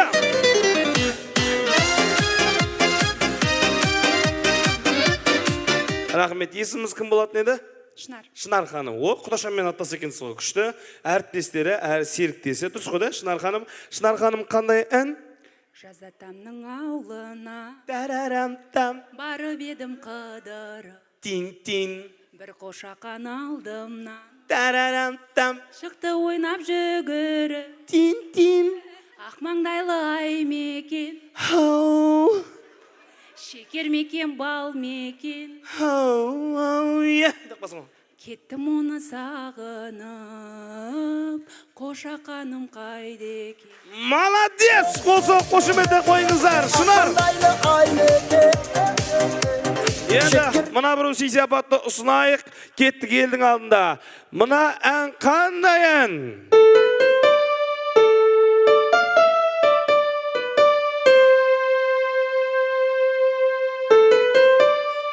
Қол соғайық, әні классастарының көтеріп отырғы. Бір қол соғайық, қошемете қойыңыздар. Чіме? Көк көлік киген ханым көтеріп отырғы, көк көлік киген. Не өліп баратсың да, құрсын, жіберсеңді шымляққа. Кім көтеріп отыр? Ой, өзіміздің жаңа емес пе, құрсын, қол соғып қошемет. Не қылды, өліп баратсың? Кім боламыз? Артурдың досы. Артурдың досы. Қанша жыл болды дос болғанымызға? Қалай дос болып жүрсіздер? Класстасы арқылы. Класстасы арқылы? Класстасы кім өше сізге? Күйеуім. Енді айтшы құрсын, күйеуі болып араласамыз деп, құрсын, Артурдың досы деп ат шықпай, шошықпай. Есіміміз? Жанерке. Жанерке. Жанерке ханым қандай ән? Ұйқым келмейді, махаббат маза бермейді. Ей, қол соғып қошеметтеп қойыңыздар, дұрыс қой. Шапалақтап қойық. Өте күшті. Мына өзіңізге жолдасыңыз бар ма осы жерде? Есімі кім? Аслан. Аслан жолдасы ма? Қол соғып қошемет. Аслан қайдасың? Қайда Аслан? Сенікі ма? Білетін беді Аслан? Біле ме? Үй күргеніңіз біле ме? Ұйқын келмей махаббат маза бермей жүргенін? Біле ме? Білесің бе Аслан? Енді неге үйде сыласпайсың келіншегіңмен? Ал, маған келіп тұр, ұйқым келмейді, махаббат маза бермейді дейді ал. Қол соғып қошеметтеп қойыңыздар. Жанеркеге бір шапалақтап қояйық. Ұйқым келмейді, махаббат маза бермейді. Тамаша әдемі тілектерімізбен жалғайық тойымыздың төріне қол соғып құрмет жасақ қойыңыздар. Артурдың бір топ сыныптастарын орта қалдырайық. Шапалақ құрметтеріңізді білдіріп қойыңыздар. Арманбек, Ақбота, Аслан, Жанерке, Арманай, Айгөрке, Мәдинет, Зарина, Батырбек, Темірлан, Елнұр, Аяулым, Ақнұралы, Гүлім. Ал сыныптастар қайда? Жүрейік біз бірге қағып қосқанат, сенің жауың маған дұшпан қас болады. мына біздің достығымыз секілді баламызда бір-бірімен дос болады. Менің досым, мен әрке жақтаған, менің досым, мен өзіңне мақтанам. Достығымның биік қылған тоғырын, менің досым барлығынан жақсы адам.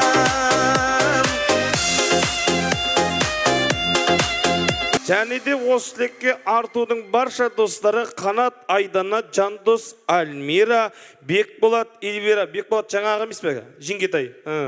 Бекболат, Эльвира, Арман, Аружан, Мадияр, Эльнара, Мейрамбек, Гүлназ, Абай, Арна, Руслан, Назира, Ақылбек, Дана, Елсері, Асылзат, Мұстафа, Дилназ, Ақманер, Аманжан, Айбар, Нұрбол қайда? Ей, ботам.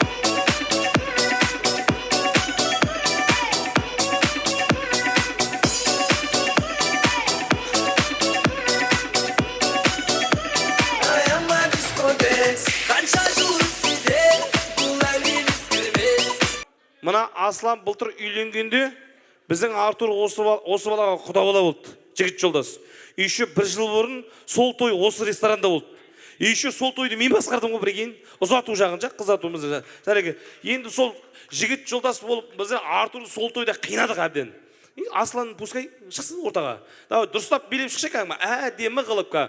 Жігіт жолдас болды ғой сенің тойында қалай болды, солай кәдімгі шоу жасап шықшы. Кеттік ал, Аслан ортаға. Жібер! Ей!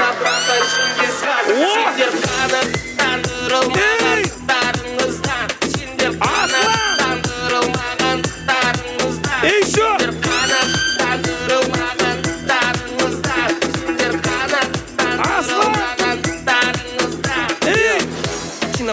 Сильно держите, даже если я могу совершил скачку и ложь. Артур сөйтсе мынау өзі билей алмайтын болғасын сен жігіт жолдас қылған ғой. Ағаш қой мынау дейтін таза.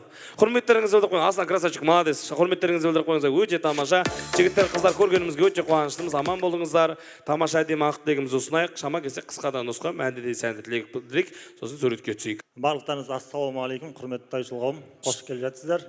Осындай керемет қуанышта керемет той болып жатыр. Досым, бақытты болыңдар. Осы құрған шаңырақтарың биік болсын. Тек қуанышқа, шаттыққа толы болсын.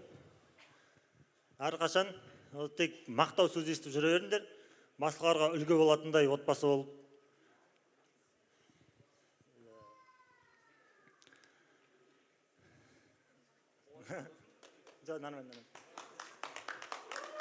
Артур мен бала кезімнен досым, достыққа адал, әрқашан қол ұшын созуға дайын тұрады, сондай ақ көңіл, керемет адал дос. Осындай той барлықтарыңызға жұғысты болсын, тек қуанышта, осындай керемет ақ дастарханда кездесе берейік. Аман болыңыздар.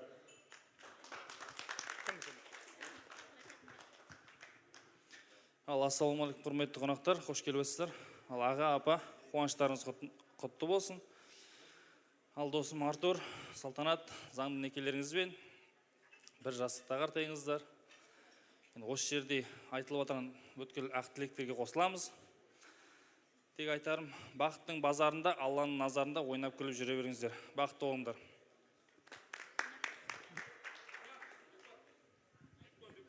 Артур досым, тойың құтты болсын.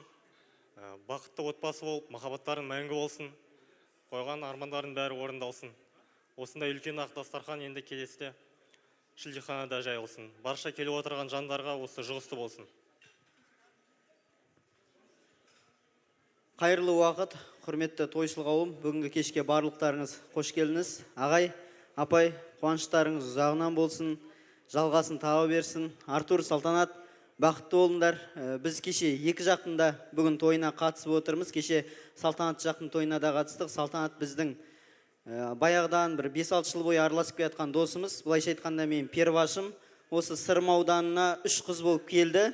Біріншісін мен алдым, екіншісін жаңағы Бекболат алды, үшіншісін Артур алып қалып жатыр. Енді шашау шығармай бәрін алып қалдық. Басында салтанат енді бізбен араласады, Артурды көп білмейді ғой. Сосын айттық, оның папасы қандай адам, мамасы қандай адам, ертең қайнаған болатын адам, былай да алтын адам, абысының вообще керемет деп барып көндірдік. Негізі Артурға көніп тұрған жоқ еді. Сосын өйтіп көндірдік те Артурды бүйтіп көрсеттік, сөйтіп өтіп кетті енді. Артур өтіп кетті ма? Иә. Қой, нағылайық. Ал Артур, Артур өтуің құтты болсын. кеше Салтанатқа айтып жатыр ғой, енді барған жеріңді бақытты қыл деп айтып жатыр. Кеше Салтанатқа айтарым, келген жерің онсыз да бақытты, тек сол бақытты ұстап, бағын еселей біл дегім келеді. Артур, үйленуінің алдарты осы болсын. Бақандарын құрдасы сияқты сөйлеп тұр кәдімгідей айтып тұрмын, красавчик, молодец. Ассалаумағалейкум, тойшыл қауым. Ортаға шықма. Жеңгетай. Мынау Жеңгетай осы, таныстырып жүрген. Ал аға-апа, қуаныштарыңыз құтты болсын, бақыттарыңыз баянды болып, тек көрер қызықтарыңыз бала бағу мен оқушыларыңыздың жетістігін көру болсын. Артур елдің алдында жүрген азамат. 2021 жылы жас маман болып келген кезде, ол шағын аптекада жүрген кезде барып танысып, араласып, таныс біліс болып кеткендігіміз бар. Артур, кеше де айттық, бүгін де айтамыз. Екеуіңе өзімізге қандай бақыт тілейміз, сіздерге де сондай бақыт тілейміз. Біз отбасылық дос болып, араласып, бір ортада жүріп жатырық. Артур, Салтанат, іңгәләп сәби жатсын бесіктеріңде, сығалап бақыт тұрсын есіктеріңде. Бақытты болыңыздар. Жаным, пупсиктің бәрі. Қалғанымыз қосыламыз ба? Қосылмастан бұрын мен енді қол соғып қошеметтеп қойын. Мен сіздерді әдейі, асықпа деймін. Әдейі біздер бөліп жарып, жігіт жолдасы пен қыз жолдасы бөлек шығарайып тұрмыз. Всегда тойдаларда көресіздер ғой, олар дейтін сіздермен топырлап шығып жатады. Құда бала мен құда жанын бөлек дарыландырып ортаға шақырайық. Құрметтеріңізді білдіріп қойыңыздар. Жігіт жолдасы, қыз жолдасы ортада. Ал, Нұрхан, Шынардан Гүлбер қарай.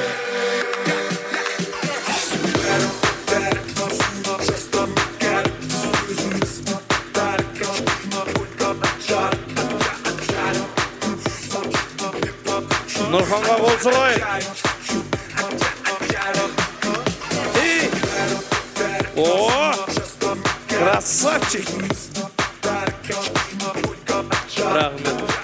Жаным, Нұрханның қасында парацетамолы келатыр. Аналгені келатыр. Титрамоны келатыр ауырғанда, бас ауырғанда. Не? Аспирини келатыр. Өзі білет дейм, не деп айту керек екен. Ал жігіт жылдас, қыз жылдас, әдемі тілек өздеріңізде. Нұрханжан, давай жібер. Ассалаумағалейкум, тойшы қауым. Баршамызда осы үлкендей дүбірлі тойға қош келдік, қош көрдік. Осындай бір үлкен отбасыда бүгін дүбірлі той болып жатыр. Халықбегам, Алтынай апам, Артурдың ағасы бар, Дамир, жеңгесі бар, Дана, қарындасы бар, Перизат. Осындай бір отбасыда керемет той болып жатыр. Сіздерді досым Артурдың құрып жатқан жаңа шаңырағымен, жаңа отбасымен шын жүректен құттықтаймын.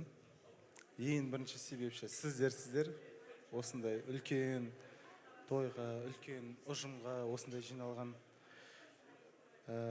Келесі алғысымды төрде отырған құдаларға арнағым келеді. Жұмагелді, осы кісі кешеден тойда қызмет еттік. Осы кісі ақылшымызда болды, данашымызда болды. Осы кісі бүкіл енді тойды қалай жаңағыдай реттеп отыру жұмыстары осы кісіде болды, основной. Сол себепті үлкен алғысымды білдірем сіздерге. Кешеден бері қызметтеміз, жігіт жолдас болып жатырмыз. Қателіктеріміз болса, айып етпессіздер, кешірерсіздер. Бірінші рет жігіт жолдас болып жатырмын. Құдаларыңыз сияқты, Ғаділбек ағам сияқты, Мирас ағам сияқты бірінші рет құда болып жатыр. Мен де дәл солай бірінші рет құда болып жатырмын. Осы тойда. Сол себепті қандай да бір қателіктеріміз болса, кешіріммен қарарсыздар. Бірақ та енді өзімнің ойым жалпы жақсы бір абыроймен өткіздік деп ойлаймын. Кешегі тойды да, бүгінгі тойды да. Көп рахмет. Енді Артур досыма Салтанат, сіздерге тек баянды махаббат тілеймін. Көлде жүзген қосақ қодай әрдайым бірге болып, әрдайым махаббаттарың баянды болып, бірге болып, армандарына бірге жетіп, мақсаттарына бірге жетіп, әрқашан тек биіктерден көріне беріңіздер. Сіздерге тек зор денсаулық тілеймін, мол бақыт тілеймін, толағай табыс тілеймін. Айтар нәрсем көп еді, кішкене қобалжып тұрмын өзім, шыны керек. Бірақ жаңа естіп жатырсыздар ғой өздеріңіз. Артур бәрін айтуынша ең біріншіден адал дос, екіншіден еңбекқор. Мен айтқан екі нәрсем ол дәл келеді, оны бәрі мына жерде подтвердить етіп береді бұл айтқан кезде. Өте керемет шаңыраққа келіп жатсың, Салтанат. Бұл Артурды мен танығаныма, дос болғаныма 3 жылдай уақыт болды, шыны керек. Бірақ осы 3 жылдың ішінде бір ерекше дос болды маған, шыны керек. Өте ерекше дос, өзінің орны бөлек, өзінің маған деген бір қарым-қатынасы бөлек, достық қарым-қатынасы. Сондай бір керемет жан. Кешеде тойда айттым, құдаларға да... Тыңдайық. Осы Артур Салтанатты ренжітпейді деп, бақытты қыла алады деп, 200% уверенмін деп. Сол сияқты бақытты болыңыздар, дендеріңіз сау болсын, амандық болсын, саулық болсын. Баршаңызға көп рахмет. Ең соңғы айтар бір нәрсем бар. Бізде жаңа медицина саласында дедім ғой, өзім медицина саласында жұмыс жасаймын. Сырым аудандық ауруханасында терапевт дәрігермін. Бізде бүгін халықаралық былай айтқан кезде медициналық қызметкерлер күні. Ай, тамаша. Қол соғып қошымен мерекелеріңіз құтты болсын. Осында мен әріптестерім бар, өзім танимын, бәрі өздері біледі. Баршаңызды осындай бір мерекелеріңізбен құттықтаймын. Аман болайық, сау болайық, еліміз тыныш болсын. Сау болыңыз. Рахмет. Құдашан тілеген тыңдайық. Ал енді ардақты да аяулы той десе ішкен асын жерге қоятын той сүйер қауым. Сіздермен осындай керемет жиында, той думанда жүздескенімізге қуаныштымыз. Әр шаңыраққа бақыт, береке, шаттық тілеймін.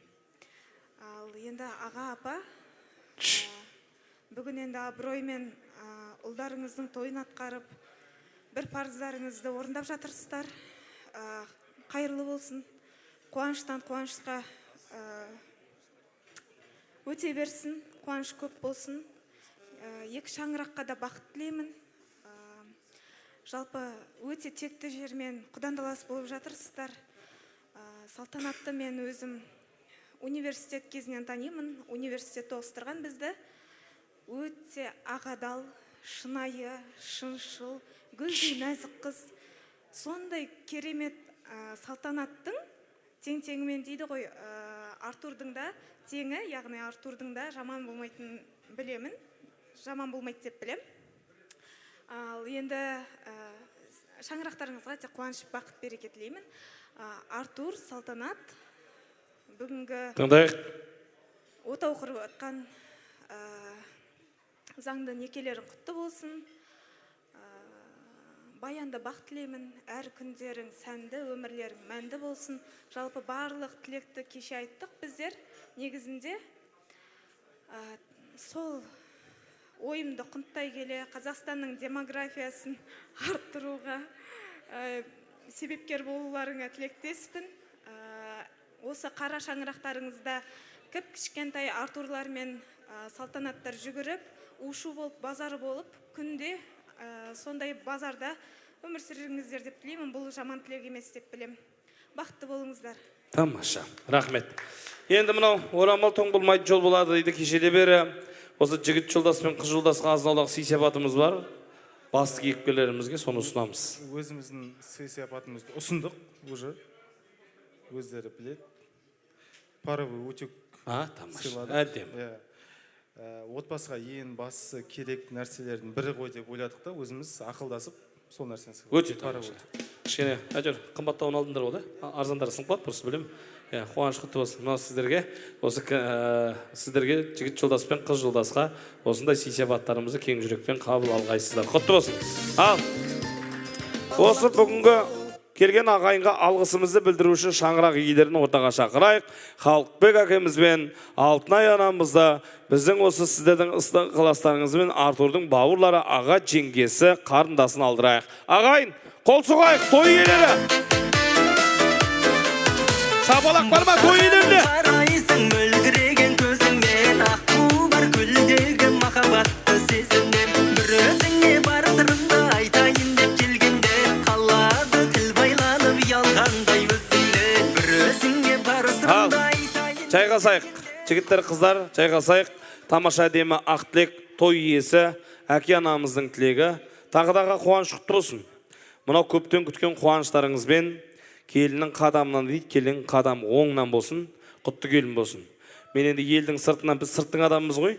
Сырттан тыңдап тұрмын, құдаларыңызды да тыңдадым, құдағиларыңызды да тыңдадым, өздеріңізді тыңдап отырық. Мынау екі жақ осал емес, екі мықты құда-құдағи болайын тұстар, Алла берса. Осал әулет емес екендеріңіз көрініп тұр.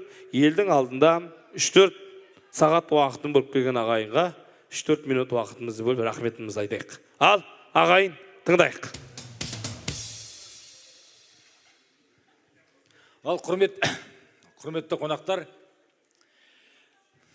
міне енді көптен күткен тойымыз өзінің мәресіне жетіп жатыр. Алтын уақыттарыңызды бөліп келіп жатқан бәріңізге де көп рахмет. Той барынша енді ойдағыдай өтті деп ойлаймын. Осы біздің шақыруымызды қабыл алып, біздерді қолпаштап бәріңізде келіп жатсыңыздар. Осындай той тек сіздің шаңырақтарыңызда бола берсін деп айтам. Бәріңе де рахмет. Бірінші мына құдалар тағы да қош келіп жатсыздар. Жаңа құдалар, Жұмагелді құда қош келіп жатсыздар. Тағы да құдалығымыз мыңжылдық болсын. Осылай тек құдалықта жүру берейік. Енді балдарым Артур мен Салтанат құрып атқан шаңырақтарың биік болсын, керегелері кең болсын, махаббаттарың баянды болсын. Тек жақсы өмір сүріп, алдағы армандарың орындала берсін деп тілек айтам. Ал енді жалпы бәріңе де рахмет, ешкімді де бөліп жарып айтпаймын. Енді оған уақытта уже бірталай уақыт болып қалған екен. Дегенмен де мына келіп жатқан әуелі мен өзімнің бауырларыма, Жұмағалиевтер әулетіне біріншіден, екіншіден Алтынайдың, яғни менің қайын жұртыма, Сәрсенғалиевтер әулетіне көп рахмет. Үшіншіден, енді мына жерде группаластарым отыр, жаңа айттық қой. 31 жыл кейбіреуін көрген жоқ шындапта. Бүгін бәрің келіп жатсыздар. Осы 15 шақты кісі бар. Рахмет бәріңе де. Осындай тойлар сендерде, сіздердің шаңырақтарыңызда кездесейік. Енді манағы айтқан ертеңгі жалғасын табады айтып жатырмыз онда. Рахмет бәріңе де көп. Маңғыстаудан келіп жатсыздар, Астана, Атырау, өзіміздің Оралдың мына аудандары, Ақтөбе, жерден келіп жатсыздар. Көп рахмет бәріне. Осы жерде осы кешті ұйымдастырып отқан қыздар жігіттері бар. Сіздерге де жеке дара рахмет. Бәріңе де көп. Екінші мына жерде достар келіп отыр, дос жігіттер міне. Бұлар біздер көптен бері доспыз. Жауынгер бар, өтеміз, Қайырбек, Қуанышбек енді әр группаласым ғой. Бәріңе де рахмет. Одан кейін әріптестерім отыр. Жаңа алды уже кетіп қалды. Рахмет бәріңе де. Мына жерде де отыр әріптестерім. Артурстың мұғалімдері жаңа өздері жеке шақырған қонақтыққа. Бәріңе де рахмет. Осы құдалар, байырғы құдалар, енді алды кетіп қалды үлкен кісілер. Ауылға кету керек деп. Мына аяғына дейін отқандар сіздерге көп рахмет. Сосын кім бар тағы да? Мына жерде, Артурстың достары, класстастары, әріптестері, серіктестері, бәріңізге де көп рахмет. Ал ана класстастары үйленбегендерің осындай сендерге де үйленіп, осындай тек тойларыңда кездесе беріңдер. Достықтарың мәңгі болсын деп айтам. Енді содан кейін тағы да Артур мен Салтанаттың тойында біздің жақты апарып, балдарды апарып, таныстырып, келінімізді қолымызға әкеліп беріп отқан інім Ғаділбек пен балдызым мирас, сіздерге көп рахмет. Иә, осындай жақсылықта жүре беріңіздер.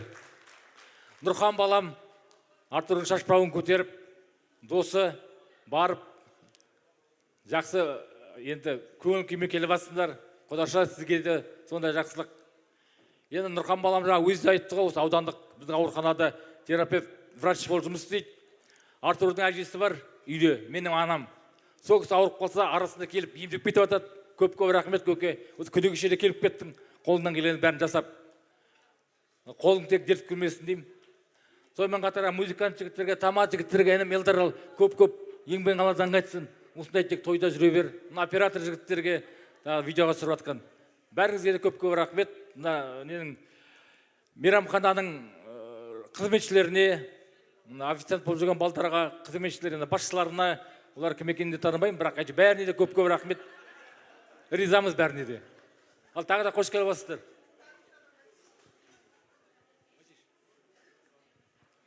Ал енді құрметті тойшы қауым, барлығыңызға да жаңа отағасы өзінің алғысын білдірді ғой. Мен де сол тілектерге қосыламын. Барлығыңызға да осындай алтын уақыттарыңызды бөліп, біздің қуанышымызды бөлісуге келіп жатқандарыңызға көптен көп рахмет. Алла разы болсын. Бәрбіріңіздің шаңырағыңызда тек шаттық толып, бақыт орнап, әрдайым тек ынтымақтың ұясы болсын деп тілеймін. Осындай сіздердің де ұл қыздарыңыздың қуанышын көруге жазсын. Мына жерде отырған достарына да үлкен рахмет айтам. Және бізден елші болып барып келген Ғаділбек пен Мирасқа да үлкен рахмет айтам айналайындар. Әрдайым тек осындай жол болсын, осындай керемет бір екі жасты қосатын керемет сауапты істе әрдайым жүре беріңіздер. Бізгін келіп отырған құдағиларымыз әдайым қадамдарыңа гүл бітсін, арамыз үзілмесін, алтын көпіріміз жалғаса берсін. Тек қана жақсылық тілеймін. Балапандарым, сендердің мынау өмірге қадам басқан жаңа жұбайлық жолдарыңызда әрдайым нұр төгілсін, шаңырақтарың берік болсын, өмірлерің ұзақ болсын, дендерің сау болып, тек құрған отауларыңның базарлы болуын, ажарлы болуын, нұрлы болуын тілеймін. Аман жүріңдер. Барлығыңызға да тек амандық тілеймін. Рахмет. Той құтты болсын. Ал құрметті тойшы қауым, барлығыңызды бөліп жармаймын. Барлығыңызға да осындай алтындай уақыттарыңызды бөліп, біздің қуанышымызды бөлісуге келіп тұрғандарыңыз үшін мыңда бір алғыс айтамын. Құдалар қадамдарыңыз құтты болсын, құдаларымыз мың жылдық болсын. Барлығыңызға да көп рахмет. Ал енді інім Атош, келінім Салтанат, сіздерге ақ жол, шаңырақтарыңыз биік болсын, өмірлеріңіз нұрлы, ажарлы болсын. Енді өмірдің жаңа қадамын бастайын деп жатырсыңдар. Осы өмірдің жаңа қадамын қызық кезең басталмастан бұрын бір серігіп алсын деп, отбасымыздың атынан сыйлық ретінде осы маусым айының 27-сіне Түркия еліне жолдамамыз бар. Саған қол соғайық, қошеметтеп қойыңыздар. Аға жеңгесінің атынан ба? Бәріңіз ба? Аға жеңгесінің атынан ба деймін? Отбасыңызбен ба? Бәріңіз ме? Күштісіздер ғой. Ал, рахмет, той құтты болсын. Тамаша. Рахмет, қуаныш құтты болсын. Айтасыз ба? Қосыламыз ба? Рахмет, шапалақ құрметтеріңізді білдіріп қойыңыздар. Міне, тамаша. Мынау қуаныштарыңызбен тағы да аға апашын жүректен құттықтаймыз. Турцияға кетіп жатсыңдар ма? 20-сы, 27-сі? Бір аптадан кейін ғой уже. Тойларыңыз той қаласыз ма? Тойымыздың өзін әдемі қылып бітірейік. Желлес осы ағиға ақын қадырымыз әлі атамыздың сөзімен бітірсек деп тұрмыз. Қуаныштарыңызбен шын жүректен құттықтаймыз. Мынау атамыз бейдеп айтып кеткен ғой. Бір құдірет бізді өмірге жылдайды. Біз өмірді түсінбейміз солғайға. Туа сала таудай бақыт күтеміз, алшында бақыт үлкен болмайды. Лүпілдеген тамырындай шекенің, жеке сағат, жеке тәулік, жеке күн. Үлгірмейміз түсініпті байқапта кейбір сәттің нағыз бақыт екен депті. Бұл сіздің керемет сәттеріңіздің бірі. осындай сәттеріңіз көп болсын деп біз тек қана тілек білдіре аламыз. Алла тағала сіздерге бақыт берсін, сол бақытты көретін уақыт берсін дейміз. Бедейікші, қолымыздан ұстайық, бір-біріміздің қолымыздан. Мынау жастарға деген жақсы бір қошеметпен, жаңа шаңырақ иелері дегенде дұрыс шықпадыңыздар. Қазір жастарға дейін суретке түсіп алуға, мынау елдің рухын көтеретін осы өңірлік біздің атамыз Ескендір Қасанғалиев атамыздың Атамекен деген әнімен тойдың төріне шығарайық. Bir қосақ қошеметтеп қойыңыздар. Ыстық ықыластарыңызды білдіріп қойыңыздар. Ал, қошемет бар ма? Той құтты болсын. Міне. Жасыл жайлау, тұтты күнем, көк кілемге көп аунаймын, көп кілем. Маңдайымнан сыйпап өткен самалды, қазағымнан алақанау деп Біздің бала бақытты болсын, қошемет бар ма? Қайда көрсем Атамекен, көкейіңде жатады екен, күннің өзі ұятсана. Әр жерден салты басқа ел қарағасқа ең бірінші ас қайыр болайық дейді. Ал ас қайыр болаңыздар, сосын дастархан батасын алайық. Қош елай қайырлы дастархан болсын, есесін Алла берсін, асымызға адалдық берсін, басымызға амандық берсін, Алла. Ал, батаңыз беріңіз. Оң жағыңа қарасаң, алтыннан терек орнасын, сол жағыңа қарасаң, күмістен терек орнасын. Қосылған қос қашық, өмір бақи қол ұстасқан қолдары ешқашанда үзілмесін. Әумин. Әумин. Берген батаңыз қабыл болсын, жастар бақытты болсын. Біз қоштаспаймыз, біз келесі кездескенше дейміз ағайын.